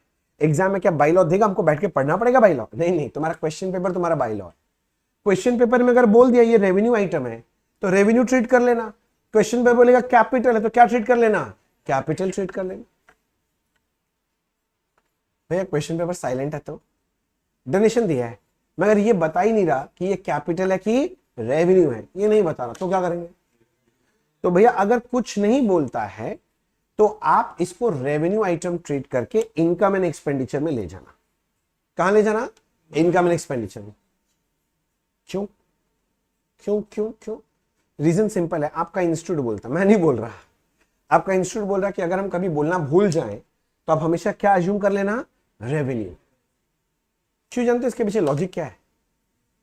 क्योंकि रेवेन्यू आइटम होता है जनरली, क्योंकि डोनेशन, लॉजिकली सोचो, ये जो डोनेशन मिला है ना, एनपीओ को क्या जिंदगी में एक ही बार मिलेगा कि बार बार मिलता रहता है? बार बार हर साल मिलता है। तो हर साल अगर कोई चीज मिलता है उसको इंग्लिश में आप सुने होंगे रिकरिंग आइटम बोलते हैं। और रिकरिंग आइटम मतलब रेवेन्यू आइटम हो गया, और रेवेन्यू आइटम है तो रेवेन्यू आइटम है तो कहां जाना चाहिए? Income and expenditure. इसीलिए एजम्पशन है कि क्वेश्चन पेपर अगर साइलेंट हो जाए तो आप डोनेशन को क्या ट्रीट करेंगे? रेवेन्यू, और उसको इनकम एंड एक्सपेंडिचर में ले लेंगे। तो मुझे पता है आपको एक नोट लिखना चाहिए, नोट। यहां पर ऐसे ना एक तो बल्ब बनाओ, बल्ब, बल्ब समझता है? मेंटोस, दिमाग की बत्ती जलाए, समझ गया? बल्ब जले तो याद नहीं रहेगा, ये इंपॉर्टेंट चीज है। देखो, if the question is silent, always treat general donation as revenue receipt, revenue receipt, revenue receipt, revenue receipt, revenue receipt।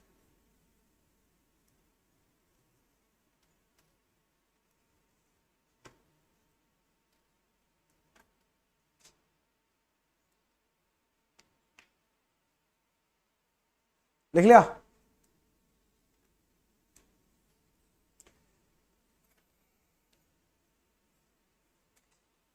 Revenue receipt समझ में आ गया मैं क्या लिखा? अच्छा, तो डोनेशन का चर्चा हो गया। अब चलते हैं अगला चर्चा में। कॉन्सेप्ट नंबर क्या बनेगा? 4 हो गया ना? 5। कॉन्सेप्ट नंबर 5, एडमिशन फीस या फिर एंट्रेंस फीस। अगर आपको याद हो तो मैंने ये समझा दिया है, जब मेंबर ज्वाइन करता है तो पहली बार उसको जो पैसा देना पड़ता है, ज्वाइनिंग फीस, उसी को क्या बोलते हैं? एडमिशन फीस या फिर एंट्रेंस फीस। लॉजिकली बताओ मेरे को, आज मैं एनपीओ, मुझे एडमिशन फीस मिला तो मैं जर्नल एंट्री क्या करूंगा? मेरे को ये बताओ बस, जर्नल एंट्री क्या करना चाहिए? कैश या बैंक अकाउंट डेबिट टू क्या? एडमिशन फीस या फिर एंट्रेंस फीस। यही तो एंट्री होना चाहिए। अरे आप लोग सब कुछ साथ साथ लिख रहे हो ना? अब जरा सोच के बताओ, जैसे ये पैसा मिला, ये तो मेरा रिसिप्ट है, तो रिसिप्ट है तो सबसे पहले कहां रिकॉर्ड होना चाहिए? रिसिप्ट है तो सबसे पहले कहां रिकॉर्ड होना चाहिए? Receipts and payment. तो सबसे पहले रिकॉर्ड होना चाहिए रिसिप्ट्स एंड पेमेंट। अच्छा, और गेस करो, रिसिप्ट्स एंड पेमेंट के कौन से साइड में? डेबिट साइड में कि क्रेडिट साइड में? डेबिट साइड, रिसिप्ट साइड में रिकॉर्ड होना चाहिए। Cash account debit to admission fees या फिर एंट्रेंस फीस, ऐसे रिकॉर्ड हो जाना चाहिए। बोलिए ना हाँ, पक्का पक्का? अच्छा, आगे करते हैं सर। ये हो गया सर यहां तक? कोई दिक्कत है क्या? मैं आगे बढ़ूं? भैया आगे बढ़िए। अब ये बताइए, जैसे पैसा मिल तो गया, हम लोग तो सीख रहे हैं फाइनेंशियल स्टेटमेंट, तो फाइनेंशियल स्टेटमेंट्स में कहां जाएगा एनपीओ के? ये जो एडमिशन फीस मिला, फाइनेंशियल स्टेटमेंट यानी इनकम एंड एक्सपेंडिचर में जाएगा कि बैलेंस शीट में जाएगा? इनकम एंड एक्सपेंडिचर में। बिल्कुल गलत आंसर है, इट डिपेंड्स। इट डिपेंड्स, आपको देखना पड़ेगा। हाँ, आपको देखना पड़ेगा कि ये जो है, अभी तो बताया था, ये जो है, हाँ, ये देखना पड़ेगा क्या ये रेवेन्यू रिसिप्ट है, क्या ये आपका कैपिटल रिसिप्ट है? समझ रहे हैं ना? आपको देखना पड़ेगा क्या ये आपका रेवेन्यू रिसिप्ट है या फिर ये आपका कैपिटल रिसिप्ट है। अगर आप बोलते हैं आपका रेवेन्यू रिसिप्ट है तो गेस करो कहां जाएगा? Income and expand. लॉजिक समझ में आ रहा है? रेवेन्यू आइटम कहां जाता है? इनकम एंड एक्सपेंडिचर के इनकम साइड में, मतलब बाय एडमिशन फीस या एंट्रेंस फीस बोल के आ जाएगा। अगर आप बोलते हो नहीं नहीं ये तो मेरा कैपिटल रिसिप्ट है, तो ये कहां जाना चाहिए? बैलेंस शीट में। बैलेंस शीट के कौन से साइड में? लाइबिलिटी साइड में कैपिटल फंड के साथ ऐड हो जाना चाहिए। लाइबिलिटी साइड में किसके साथ? कैपिटल फंड के साथ ऐड हो जाना चाहिए एडमिशन फीस या एंट्रेंस फीस। जल्दी बोलो, बात पकड़ में आ रहा है? तो फिर अगला सवाल वही आता है कि भैया मेरे को पता कैसे चलेगा कि रेवेन्यू है कि कैपिटल है? तो क्या चेक करना चाहिए? By loss. बाई लॉस जो बोलेगा वही है। और एग्जाम में तुम्हारा बाई लॉ क्या है? Question paper. क्वेश्चन पेपर जो बोलेगा कर देना। भैया क्वेश्चन पेपर साइलेंट है तो क्या ट्रीट करेंगे? रेवेन्यू रिसीव करेंगे। बिल्कुल गलत, कैपिटल करेंगे। मैं नहीं बोल रहा हूं, आपका इंस्टीट्यूट बोल रहा है, मैं नहीं, मैं कौन होता हूं? इंस्टीट्यूट बोल रहा है कि अगर हम कभी बोलना भूल जाएं कि एडमिशन फीस या एंट्रेंस फीस क्या है, तो आप उसे क्या मान लेना? कैपिटल रिसीप्ट मान लेना। तो लिख लो note, if question is silent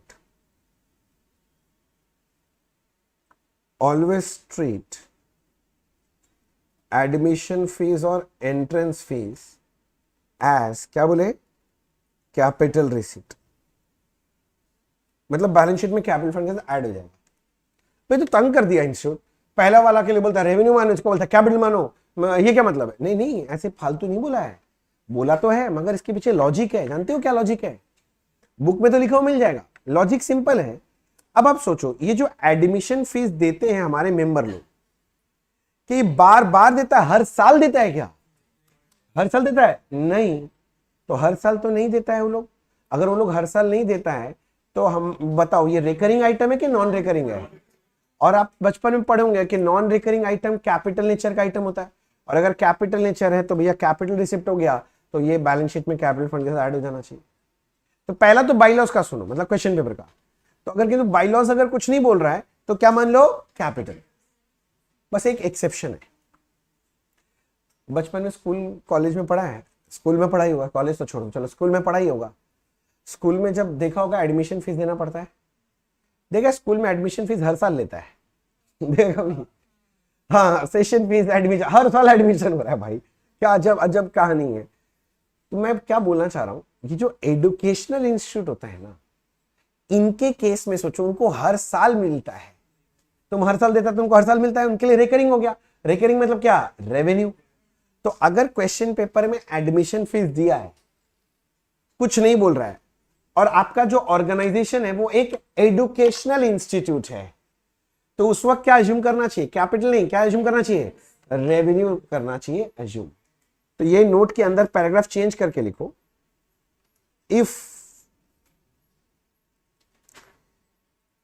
if it is educational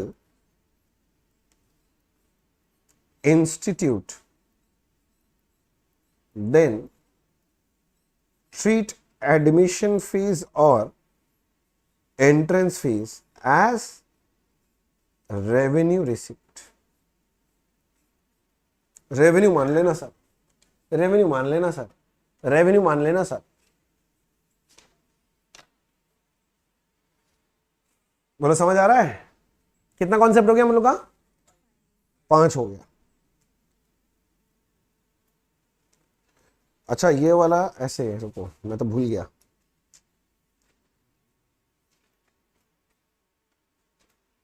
इस पे ऐसे एक हाथ बना के रखो, समझ गया? बनाओ बनाओ बनाओ बनाओ, ये भी इंपॉर्टेंट पॉइंट है। रिवीजन करते वक्त पूरा दिखाई देना चाहिए, रिवीजन करते वक्त दिखाई देना चाहिए कि यहां ध्यान देना है। मेरा बात सुन लो सर, फायदे में रहोगे। 2 दिन पहले पेपर हुआ ना, क्वेश्चन पेपर देखा ना, A to Z सब मेरे मैथ से था। सिर्फ फिगर या तो डबल हुआ है और हाफ हुआ है, और जो जो मैं बोलता हूं इंपॉर्टेंट, जहां जहां मार्क करा है वही वही पॉइंट आया है। किसी भी बच्चे से पूछ लेना, मैंने तो बच्चे लोगों का वो भी लगाया था स्टेटस पे, अगर कोई पढ़ा हो तो। पूरा एकदम same to same, copy paste. क्या चीज? तो करवा ले अपना नंबर सेव, तो तुम्हारे अंदर हुनर होना चाहिए। तो अपना नंबर इतना इंपॉर्टेंट बनाओ कि हम सेव करें।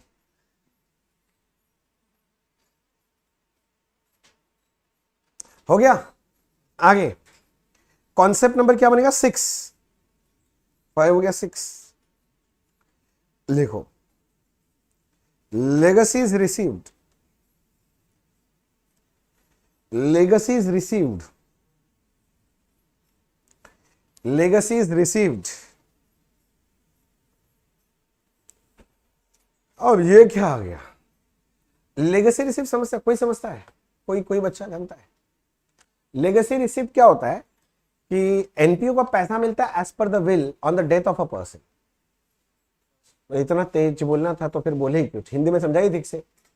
मान ले, चल मैं अपना ही एग्जांपल लेता हूं तो तुम लोग को ज्यादा अच्छा समझ में आएगा। मान ले मैंने जिंदगी में बहुत मेहनत किया और मेहनत करके मैंने बैंक बैलेंस जमा कर लिया 1,000 करोड़ रुपया, ठीक है ना? कितना? 1,000 करोड़ रुपया जमा कर लिया। अब जनरली क्या होगा, on the event of death, अब मैं बुढ़ाऊंगा, अब मैं मरूंगा, तो उसके बाद ये पैसा किसको जाना चाहिए? मेरे लीगल एयर को, मेरे बच्चे लोगों को जाना चाहिए। मेरा बात समझ रहा है? मान लो मेरा बच्चा नालायक निकल गया, इतना नालायक कि तुमसे भी ज्यादा नालायक, समझ रहे हैं ना? अब मैं बोला कि भैया इसके हाथ में तो पैसा देना का कोई मतलब ही नहीं है, मेरा मन ही उड़ गया। तो मैंने क्या किया, मैंने अपना विल बनवाया, उसमें लिखा मेरे मरने के बाद ये 1,000 करोड़ आमरा सौभाई क्लब को चला जाएगा। मेरा बात समझ में आ रहा है मैं क्या बोल रहा हूं?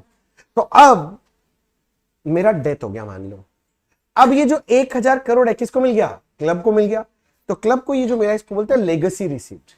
मेरे मरने के बाद मेरा लेगेसी मिला उसको, समझ रहे हैं? इंग्लिश समझ गया? लेगेसी, लेगेसी मिला, उसको बोलते हैं लेगेसी रिसीप्ट। तो money received as per will on death of a person, उसको बोलते हैं लेगेसी रिसीव्ड।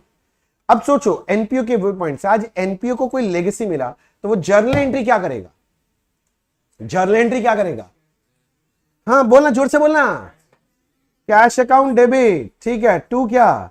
लेगेसी रिसीप्ट की करेगा। लिखो, चलो तुम भी कॉपी पे लिखो, यही एंट्री होना चाहिए, cash account debit to legacy receipt.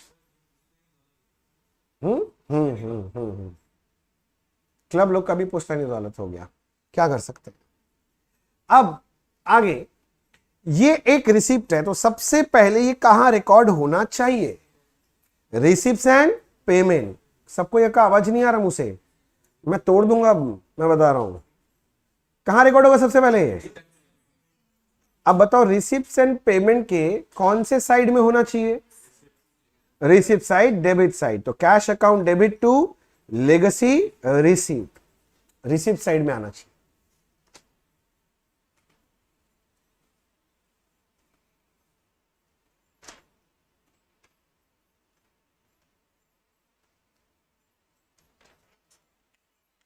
हो गया?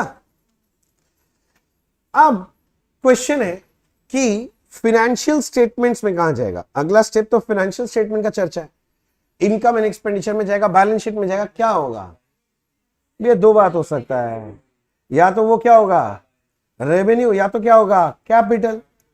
ऐसा मत करना, ऐसा हो ही नहीं सकता।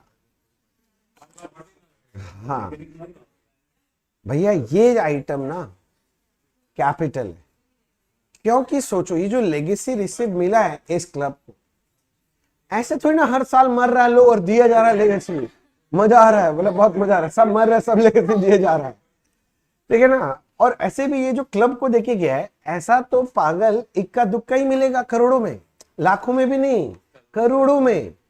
तो भैया ऐसा काम रेगुलर नहीं, तो once in a blue moon item है, तो इन रिकरिंग नहीं है, क्या है? नॉन रिकरिंग आइटम है। और अगर ये तुम बोल रहे नॉन रिकरिंग आइटम है तो ये समझ लाओ ये पूरा पूरा कैपिटल रिसिप्ट है। और अगर ये कैपिटल रिसिप्ट है तो कहां जाना चाहिए?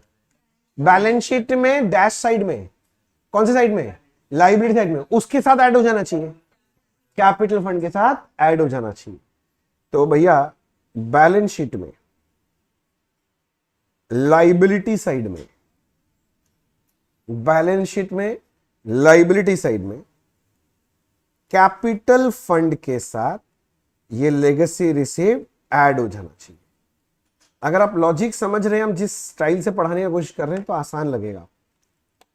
और इसका नोटिंग ऐसे ही करके रखना बच्चे, क्योंकि जब रिवीजन करने जाओगे ना, फट आंख के सामने दिखेगा कहां जाता है, कहां जाता है, फट से रिवाइज हो जाएगा, टाइम नहीं लगेगा रिवाइज करने में।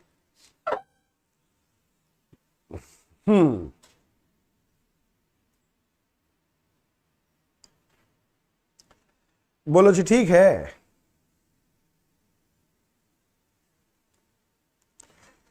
आगे बढ़ा जाए कोई दिक्कत है किसी को? कोई दिक्कत तो नहीं है ना? अच्छा, ये हो गया लेगेसीज रिसीव। तेरे क्या डिजाइन बन रहा है? देखो कॉन्सेप्ट नंबर 7,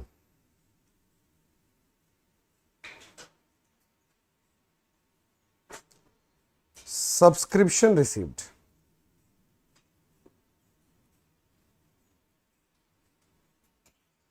सब्सक्रिप्शन का बात चल रहा है। सब्सक्रिप्शन याद है कि भूल गए? क्या बोले थे, याद है ना? सब्सक्रिप्शन क्या हो गया?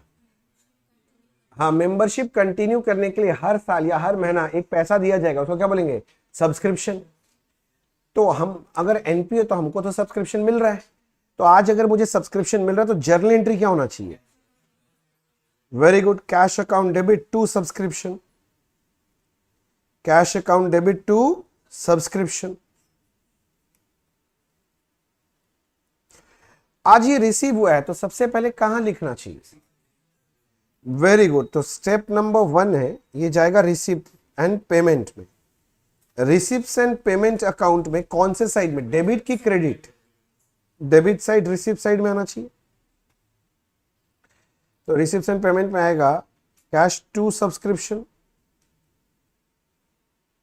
समझे? तो अच्छा, अब समझना है स्टेप 2 में कि फाइनेंशियल स्टेटमेंट्स में क्या असर पड़ेगा। क्या ये इनकम एंड एक्सपेंडिचर में जाएगा कि बैलेंस शीट में? कहां जाएगा? कुछ भी हो सकता है दोनों में से। नहीं, क्यों? हाँ, हर साल मिलेगा, हर महीना, हर साल मिलेगा, बार बार मिलेगा, तो रिकरिंग आइटम है। तो ये रिकरिंग आइटम है, इसका मतलब ये कौन सा रिसिप्ट हो गया? रेवेन्यू रिसिप्ट हो गया। अरे लॉजिक पकड़ लिया क्या? हाँ, और अगर ये रेवेन्यू रिसिप्ट है तो ये जाएगा इनकम एंड एक्सपेंडिचर। मेरा कोशिश बस इतना ही है कि आप लॉजिक पकड़ लो। क्या होगा ना, कभी भी जिंदगी में कोई नया आइटम भी मिल जाएगा तब सोच पाओगे, नहीं तो सोच ही नहीं पाओगे। अच्छा, इनकम एंड एक्सपेंडिचर में कौन से साइड में का? डेबिट साइड में कि क्रेडिट साइड में? हाँ, इनकम साइड, क्रेडिट साइड, मतलब बाई सब्सक्रिप्शन बोल के आएगा। अरे बोलना हाँ।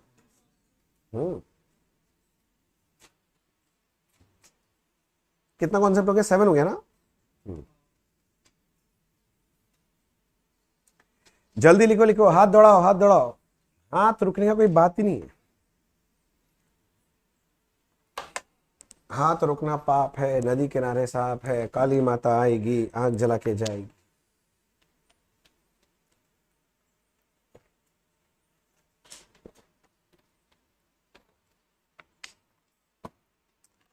चलो आगे, चलो कॉन्सेप्ट नंबर क्या होगा अभी? 8, और ये है life membership fees. Life membership fees, life membership fees, life membership fees. बात किया जाए? अच्छा जी, अब थोड़ा सा सुनो पहले। लाइफ मेंबरशिप फीस है क्या, ये सुनो, मैं पूरा नोटिंग करवा दूंगा आपको। पहले एक बार आप पेन डाउन करके सुनो थोड़ा सा। मान लो मेरा एग्जांपल लेते हैं, एनपीओ नहीं, अभी मैं इंडिविजुअल अपना बात कर रहा हूं। मान लो मेरे को किसी क्लब का मेंबर बनना है, समझ रहा है? मैं उस क्लब के पास गया, मैं बोला आपके यहां मेंबरशिप चाहिए, बताइए कितना रुपया लगेगा। तो वो बोलता है कि भैया 20,000 रुपया लगेगा। हम बोले 20,000 मतलब? बोले ये मेरा एनुअल सब्सक्रिप्शन है 20,000 रुपया। क्या बोला वर्ड? वो क्या बोला? एनुअल सब्सक्रिप्शन, मतलब एक साल का कितना लगेगा? 20,000 रुपए लगेगा।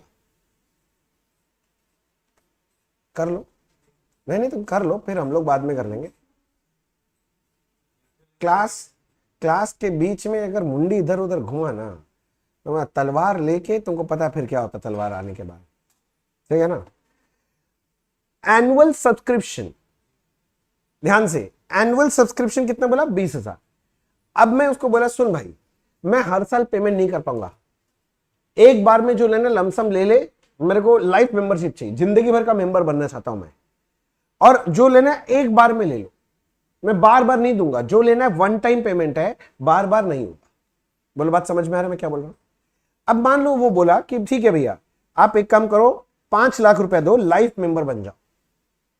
तो ये जो 5 लाख बोला इसको बोलते हैं हम लोग लाइफ मेंबरशिप फीस। बात समझ में आ रहा है? तो मैं क्या किया, मैं 5 लाख रुपए दे दिया उस एनपीओ को और मैं उसका क्या बन गया, लाइफ लॉन्ग मेंबर बन गया। तो ये वन टाइम पेमेंट होता है, लमसम है, बार बार नहीं देना, मैं जिंदगी भर का मेंबर बन गया। समझ गया यहां तक? अब घूम क्या हो एनपीओ के व्यू पॉइंट सोचने के लिए। अब हम लोग एनपीओ हैं तो हमको क्या मिला, 5 लाख रुपया मिला आज। तो आज 5 लाख रुपया मिला तो पहले दिन जर्नल एंट्री क्या करना चाहिए, कैश अकाउंट डेबिट टू क्या, लाइफ मेंबरशिप फीस। कितना मिला, 5 लाख। तो मैं 5 लाख रिकॉर्ड कर लूंगा। अरे बोल लो। अच्छा बताओ सबसे पहले ये कहां रिकॉर्ड होना चाहिए, मिला है पैसा तो रिसिप्ट एंड पेमेंट में, यानी स्टेप नंबर 1 इसको मुझे रिकॉर्ड कर लेना चाहिए कहां पर, रिसिप्ट एंड पेमेंट में। बताओ कौन से साइड में, डेबिट साइड, रिसिप्ट साइड में। तो मैं लिखूंगा टू लाइफ मेंबरशिप फीस, हमें कितना मिल गया, 5 लाख। मैं आपसे अब बोल रहा हूं आप इतना दूर तो लिख लो पहले, ये पोर्शन, और कुछ नहीं लिखना, बस इतना लिख के रखो, ये गोल गोल गोल इतना लिखो, फिर मैं चर्चा करता हूं।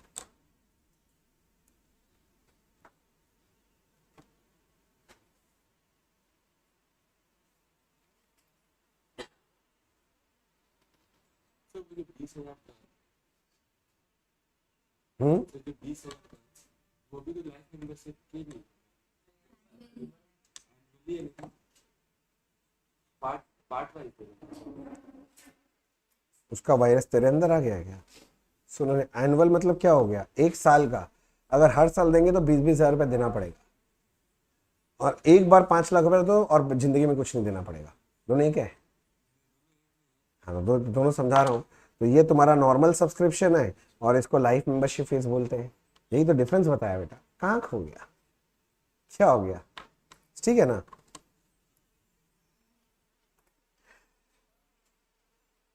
हो गया? अब आगे सुनिए ध्यान से। अब मेरा अगला क्वेश्चन है स्टेप टू में कि भैया फाइनेंशियल स्टेटमेंट्स पे क्या असर पड़ना चाहिए, मैं फाइनल अकाउंट्स में कहां जाएगा। तो हड़बड़ाना नहीं है। अब मेरा बात ध्यान से सुनो, अब जो मैं बोल रहा हूं इस चर्चा को सुनो। इसका अकाउंटिंग का 2 तरीका बोला गया। कितना तरीका है, 2 मेथड है। मैं दोनों मेथड बोल रहा हूं। पहला मेथड आपको बहुत अच्छा लगेगा मुझे पता है, सेकंड मेथड हो सकता है अच्छा नहीं लगे, पर एग्जाम के लिए वही सबसे अच्छा मेथड है।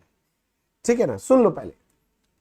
मेथड नंबर 1 में क्या बोलता है कि आपको ये जो लाइफ मेंबरशिप मिल गया ना 5 लाख रुपए का, एनपीओ को बोलता है इसका मतलब you are liable to give service to the member for the entire life. जितना दिन वो जिंदा है तब तक तो देना ही पड़ेगा। तो बोलते हैं एक काम करो, तो तुम ये लाइफ मेंबरशिप को बैलेंस शीट के लाइबिलिटी साइड में दिखाओ 5 लाख। हम बोला कब दिखाना है? बोला जब तक है जान। हम बोला किसका? बोला मेंबर का। बोला जब तक मेंबर जिंदा है ना तब तक आप वो लाइफ मेंबरशिप फीस कहां दिखाओगे? बैलेंस शीट के लाइबिलिटी साइड में। मतलब we are trying to say कि we are liable to serve to this member for this life membership fees, ये बोलना चाहते। हम बोले फिर क्या, कभी ना कभी तो मरेगा, कौन सा अमर वरदान मिला है उसको? बोले जिस साल उसका डेथ होगा उस साल क्या करना, उस साल तुम बैलेंस शीट में कैपिटल फंड में जाके इसको ऐड कर देना, लाइफ मेंबरशिप फीस को ऐड कर देना है। क्योंकि अब दिखाने का जरूरत नहीं है, अब उसको फंड बना दो कि अब ये अपना ही पैसा हो गया, फंड में डाल दो। मतलब एकदम इजी तरीका क्या है अकाउंटिंग का, लाइफ मेंबरशिप फीस को कहां दिखा दो? बैलेंस शीट के लाइबिलिटी साइड में। और ये हर साल दिखाई देगा। कब तक? जब तक है जान। किसका जान है? मेंबर का, जो दिया था वो फीस। और on the event of death of the member this life membership fees will be transfer to which account? Capital fund. Ultimately liability side में ही है। पहले लाइफ मेंबरशिप फीस के नाम से दिखाई दे रहा था, अब किसके नाम से हो गया? Capital fund. तो अब मुझे सर्विस देना नहीं, अब कैपिटल बन गया, मालिक का पैसा। समझ गया पहला तरीका? दूसरा, लिखना नहीं है अभी सब, मैं समझा रहा हूं, ध्यान समझो। अब मैं बात कर रहा हूं, चर्चा कर रहा हूं मेथड 2 का। मेथड 2 में क्या बोलता है? मेथड 2 में क्या बोलता है सुनना। बोलता है an amount equivalent to annual subscription should be credited to income and expenditure every year, and the balance life membership fees should be shown on the liability side of balance sheet, and this accounting will continue till the entire life membership fees is exhausted.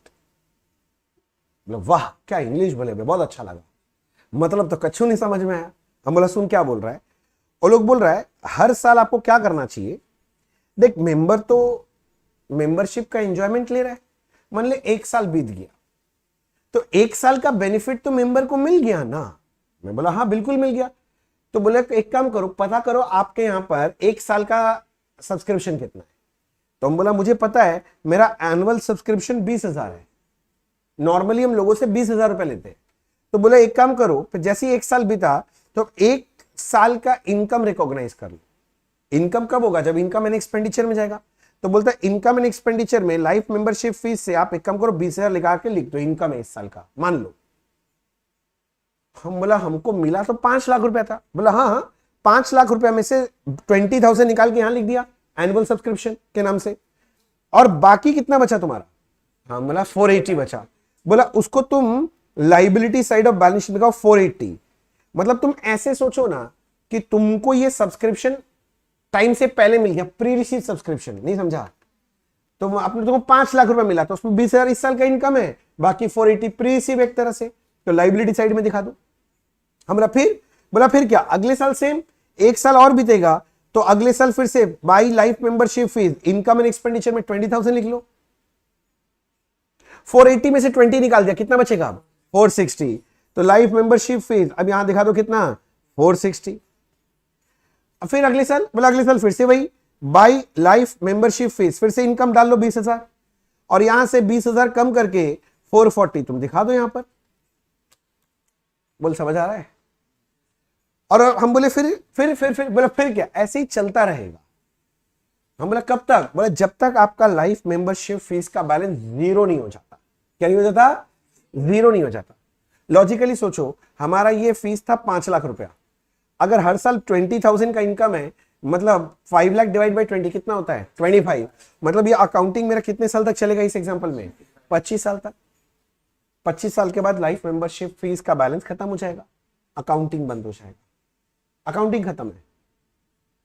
अच्छा accounting खत्म हो गया, मान लो हम खत्म नहीं हुए, तो क्या हम जा सकते हैं अपने क्लब। हाँ लाइफ मेंबर है, अकाउंटिंग खत्म, हम थोड़ी ना खत्म हो गए हैं, हम बुढ़ा जाएंगे लाठी लेके जाएंगे नाच के आएंगे, कोई रोक नहीं सकता। मेरा बात समझ में आ रहा है, क्योंकि हम क्या हैं, हाँ अकाउंटिंग खत्म हुआ है, हम खत्म नहीं हुए हैं। समझ में आ रहा है मैं क्या बोल रहा हूं। अब भैया उल्टा हो गया तो हम बोला मतलब अकाउंटिंग से पहले अगर आप खत्म हो लिए तो ऐसा भी हो ही सकता है कि अकाउंटिंग चलते चलते मान ले खत्म हो गए, मान ले हम पुण्य आत्मा निकल गए, हम 3 साल के बाद ही टपक गए, तो अब क्या होगा सोचो। अकाउंटिंग खत्म हुआ नहीं, अभी 3 साल ही हुआ है। तो बोलते हैं इस केस में आपका अब लाइफ मेंबरशिप फीस में जो भी बैलेंस है, बताओ क्या वापस करोगे घर वालों को, नहीं, तो इसको कैपिटल फंड में ऐड कर देना। और मतलब जिस साल डेथ होगा उस साल बैलेंस शीट में जाके कैपिटल फंड जो रहेगा ना, उसमें ये लाइफ मेंबरशिप का जो भी बैलेंस बचा है 4,40,000 जो भी बचेगा उसको ऐड करके खत्म करो। मतलब मैं इसमें रूल क्या है, an amount equivalent to normal annual subscription, वही लाइन बोल रहा हूं जो थोड़ा देर पहले बोला था। अब समझो, an amount equivalent to normal annual subscription should be credited to income and expenditure every year, and the balance in life membership fund will be shown on the liability side of balance sheet, and this accounting will continue till the entire life membership fees balance gets exhausted. Clear?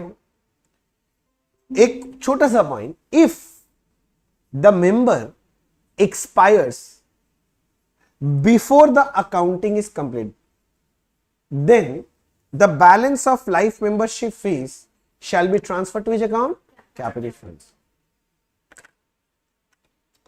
क्या आपको मेरा ये बात समझ में आया?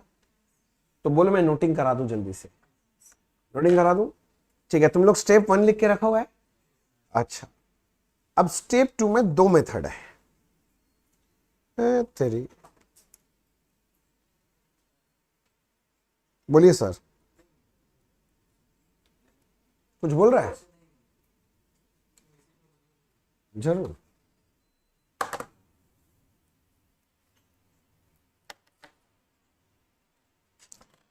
एक minute रुक जा बस।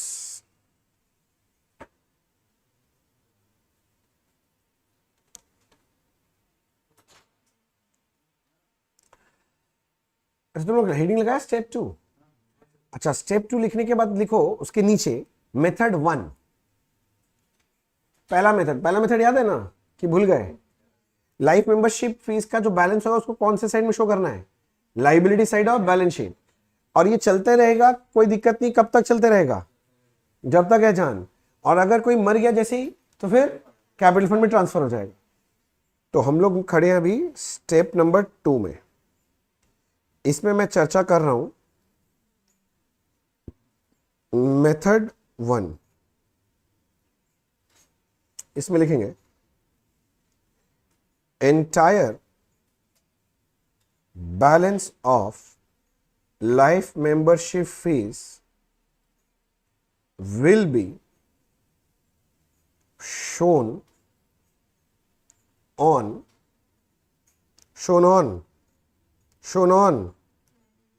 liability side of balance sheet. Shown on liability side of balance sheet.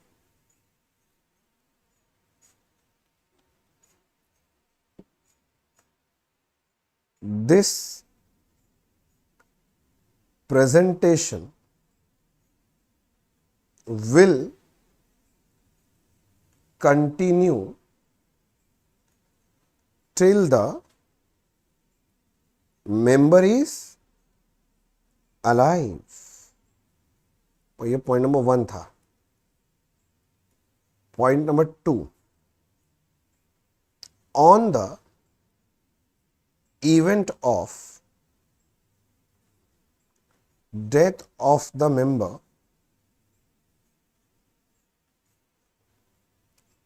entire balance in life membership fees account will be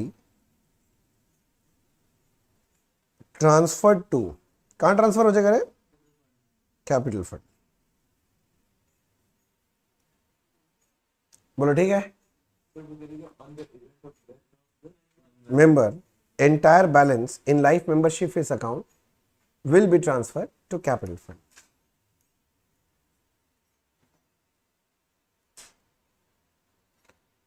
Method number 2. Method 1 लिखना हो जाए तो बताइएगा, फिर मैं मेथड 2 में चल रहा हूँ। कुछ बच्चे अभी भी लिख रहे हैं इसलिए मैं वेट कर रहा हूँ।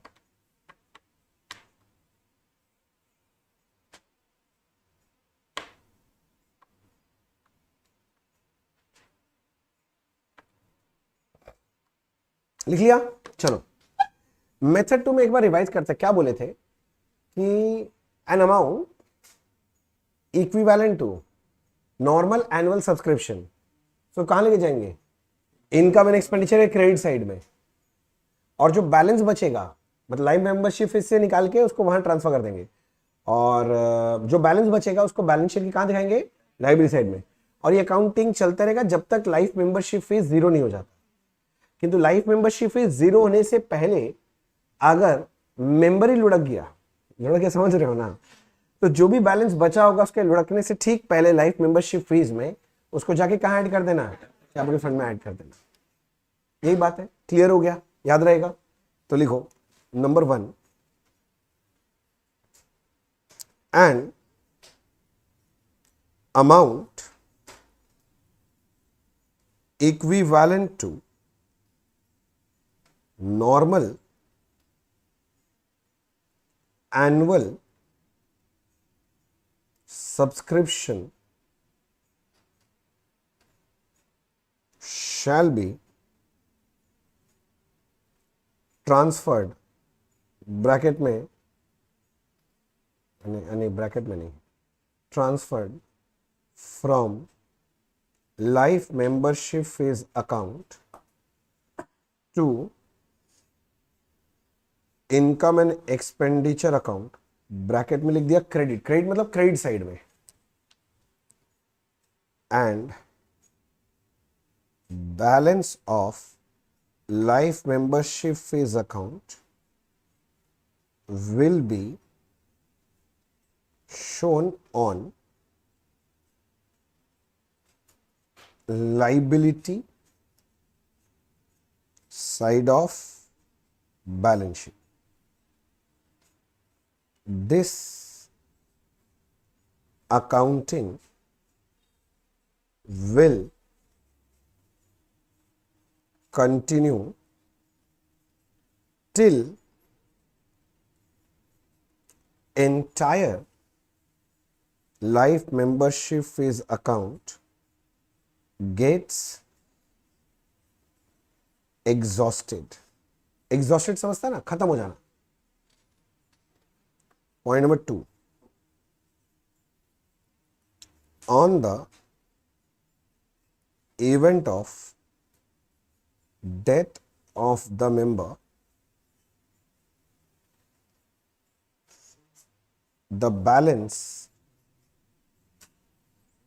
in life membership fees account shall be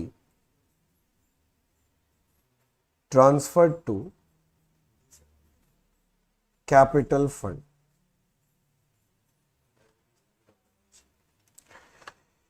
मैं पढ़ दे रहा हूं. Point number 1, an amount equivalent to normal annual subscription shall be transferred from life membership fees account to income and expenditure account, bracket में लिखा credit, and the balance of life membership account will be shown on liability side of balance sheet.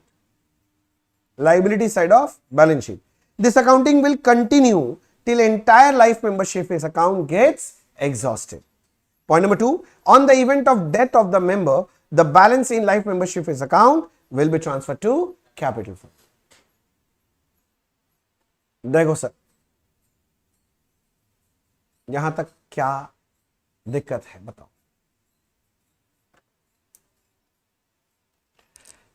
अगला है concept number 9.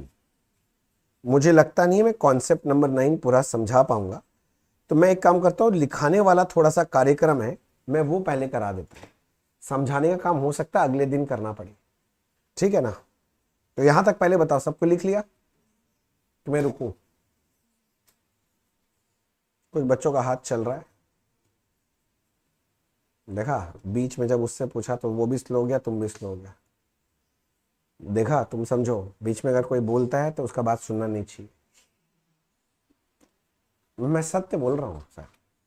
अभी मेरा बात अजीब लगेगा, बाद में इसका इंपॉर्टेंस समझ में आएगा. हो गया? अच्छा, ये रहा concept number 9, which is fund based accounting. आपको याद हो तो आज मैं स्टार्टिंग में जब डोनेशन का बात चालू किया था तो मैंने बोला था एक जनरल डोनेशन है और एक स्पेसिफिक डोनेशन, और स्पेसिफिक डोनेशन के लिए एक अलग अकाउंटिंग सिस्टम यूज होता है, उसका नाम है फंड बेस्ड अकाउंटिंग. तो ब्रैकेट में लिख लेना, फॉर स्पेसिफिक डोनेशन. एक्चुअली ये जो अकाउंटिंग का तरीका है ना, ये पूरा तरीका ही अलग है इसका अकाउंट्स करने का, पूरा एकदम अलग है. बहुत पहले, आज से 15-20 साल पहले, 15 साल पहले ना, फंड बेस्ड अकाउंटिंग सिखाया जाता था प्रॉपरली. जानते हो कहां? फाइनल लेवल में. कहां सिखाता था? फाइनल लेवल में. एक चैप्टर ही होता था फंड बेस्ड अकाउंटिंग, चैप्टर होता था पहले. फिर उसको वो लोग तोड़ के लाया इंटरमीडिएट लेवल. समझ में आ रहा मैं क्या बोल रहा हूं? और फिर उसको कहां लेके आया पता है? कहीं नहीं लेके आया, फाउंडेशन में लाया ही नहीं है फंड बेस्ड अकाउंटिंग. तो आप क्यों पढ़ा रहे हैं? अब क्या है, इंस्टीट्यूट तो है बहुत चालाक, सिलेबस में कहीं नहीं लिखा फंड बेस्ड अकाउंटिंग सिलेबस में है, किंतु एनपीओ के अंदर स्पेसिफिक डोनेशन का पॉइंट डाल दिया. ये तो हम पूछेंगे. और स्पेसिफिक डोनेशन का अकाउंटिंग कैसे होता है? Fund based accounting. तो इनडायरेक्टली वो चाहता है कि तुम क्या सीख ले, फंड बेस्ड अकाउंटिंग भी सीख ही ले. तो इसलिए थोड़ा सा ये अकाउंटिंग का सिस्टम तुमको सीखना पड़ेगा बच्चे. तो कोई मैं बता रहा हूं, मैं आपको पढ़ा दे रहा हूं, आप देख लेना जितने भी सम्स हैं पुराने इंस्टीट्यूट के बुक में, हर जगह फंड बेस्ड अकाउंटिंग का वो है, मतलब कहीं ना कहीं एप्लीकेशन है, वो सीखेंगे आपको समझ में आएगा। पर प्लीज मेरे को ये मत बोलना कि मेरे दोस्त के टीचर ने मुझे कि मैं देखा तो वो लोग तो नहीं कराए, आप एक्स्ट्रा पढ़ा दे रहे हैं, बेकार पढ़ा रहे हैं। बेकार नहीं सर, जब आप एग्जाम ओरिएंटेड क्वेश्चन देखो तो आपको समझ में आ जाएगा कि मैं क्यों पढ़ा रहा हूँ, क्योंकि एग्जाम में इसका एप्लीकेशन आ जाता है। मैं नहीं पढ़ा, एग्जाम में एप्लीकेशन आया, आप लुढ़क जाए, क्या फायदा? मेरा बात समझ रहे हो? अब कोई नहीं पढ़ा रहा है उसका तो गारंटी मैं नहीं ले सकता, मैं तो अपना देख सकता हूँ, मैं अपने स्टूडेंट का जरूर देख सकता हूँ। हाँ, अगर आपका कोई दोस्त है जो ये नहीं सीख रखा है, उसका भला करना है तो बता देना फंड बेस्ड अकाउंटिंग सीख ले, नहीं तो काम नहीं आए, नहीं तो गड़बड़ हो जाएगा। मैं अभी ना कुछ पॉइंट्स लिखा रहा हूं, एक बार आप पहले नोटिंग कर लो इस पॉइंट्स को, फिर इसका चर्चा वर्चा आराम से समझाएंगे। पहले नोटिंग कर लो। Point number 1, any income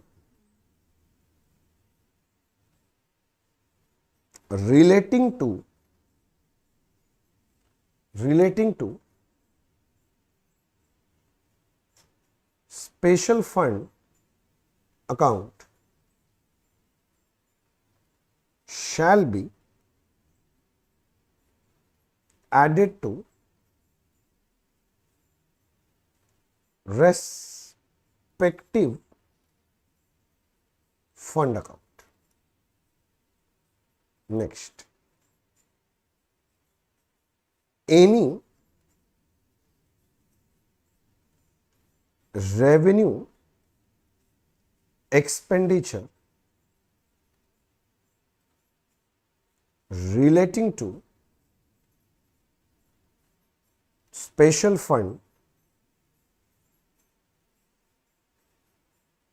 shall be deducted from respective fund account in balance sheet.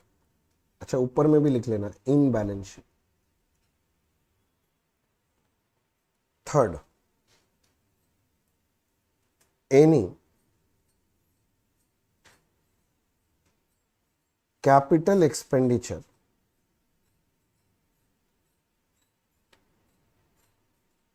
relating to special fund account shall be shown on asset side of balance sheet, comma, and amount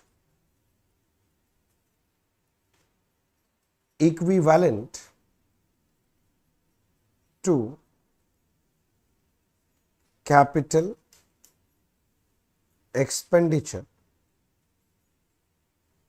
shall be transferred from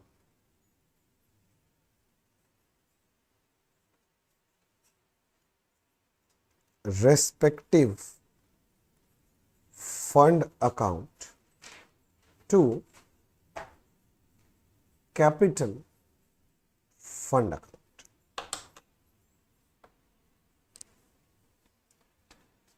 हाँ जी,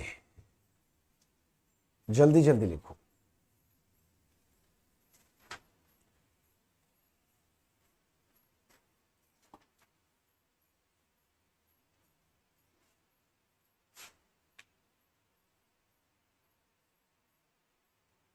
लिखे कि नहीं लिखे?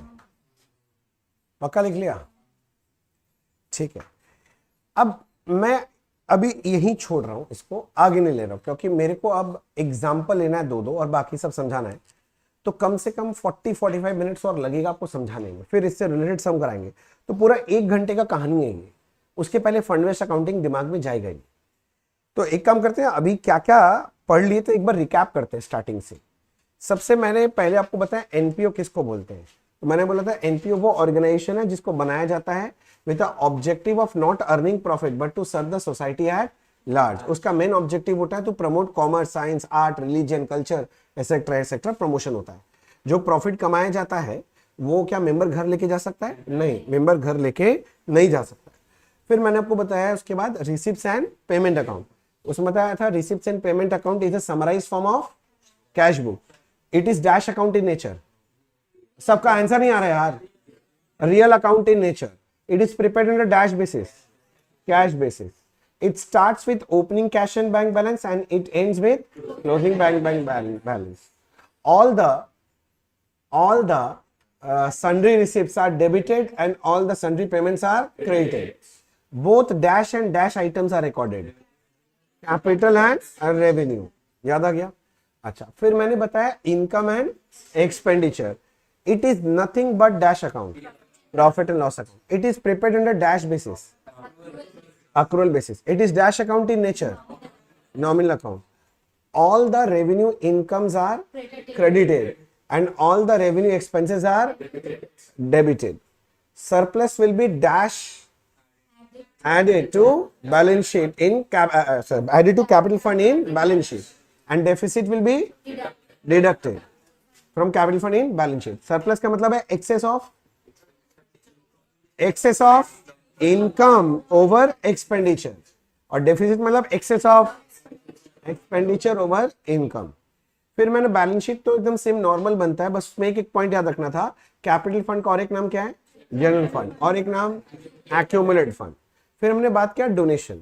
हमने बताया दो तरह का डोनेशन होता है, एक होता है जनरल डोनेशन, एक होता है स्पेसिफिक. जनरल डोनेशन के लिए यूज होता है फंड बेस्ड अकाउंटिंग, अभी समझाया मैंने, पर इसका चर्चा बाद में हो जाएगा. Specific donation, sorry general donation, specific का तो फंड बेस्ड अकाउंटिंग है, जनरल का बात कर रहा हूं. जब मिलता है तो सबसे पहले कैश टू डोनेशन रिसीव, वो रिकॉर्ड होता है रिसिप्ट्स एंड पेमेंट में. फाइनेंशियल स्टेटमेंट में कहां जाएगा डिपेंड करता है. अगर रेवेन्यू रिसिप्ट है तो इनकम एंड एक्सपेंडिचर के क्रेडिट साइड में, और अगर कैपिटल रिसिप्ट है तो बैलेंस शीट में कैपिटल फंड के साथ ऐड करके दिखाएंगे. अगर क्वेश्चन पेपर साइलेंट है तो क्या एज्यूम करेंगे? रेवेन्यू रिसिप्ट एज्यूम करेंगे. सेकंड मैंने पढ़ाया एडमिशन फीस या फिर एंट्रेंस फीस. एडमिशन फीस के लिए क्या बोला था मैंने? एडमिशन फीस के लिए क्या बोला भैया? जब मिलेगा एडमिशन फीस तो कैश टू एडमिशन फीस सबसे पहले कहां रहेगा? रिसिप्ट साइड में, रिसिप्ट्स एंड पेमेंट के. अब कहां जाएगा डिपेंड करता है कि ये रेवेन्यू है कि कैपिटल है. अगर रेवेन्यू रिसिप्ट है तो इनकम एंड एक्सपेंडिचर के इनकम साइड में, और अगर कैपिटल रिसिप्ट है तो बैलेंस शीट में कैपिटल फंड के साथ ऐड करके दिखाएंगे. अगर क्वेश्चन पेपर साइलेंट है तो always treat it as a capital receipt. Exception है, अगर कोई एजुकेशनल इंस्टीट्यूट है तो क्या ट्रीट करो? रेवेन्यू रिसिप्ट ट्रीट करो. फिर हमने क्या चर्चा किया? Legacy receipt. तो cash to legacy receipt receipts and payments में चला जाएगा, और लेगेसी रिसिप्ट कैपिटल रिसिप्ट है तो बैलेंस शीट में कैपिटल फंड के साथ ऐड करके दिखाएंगे.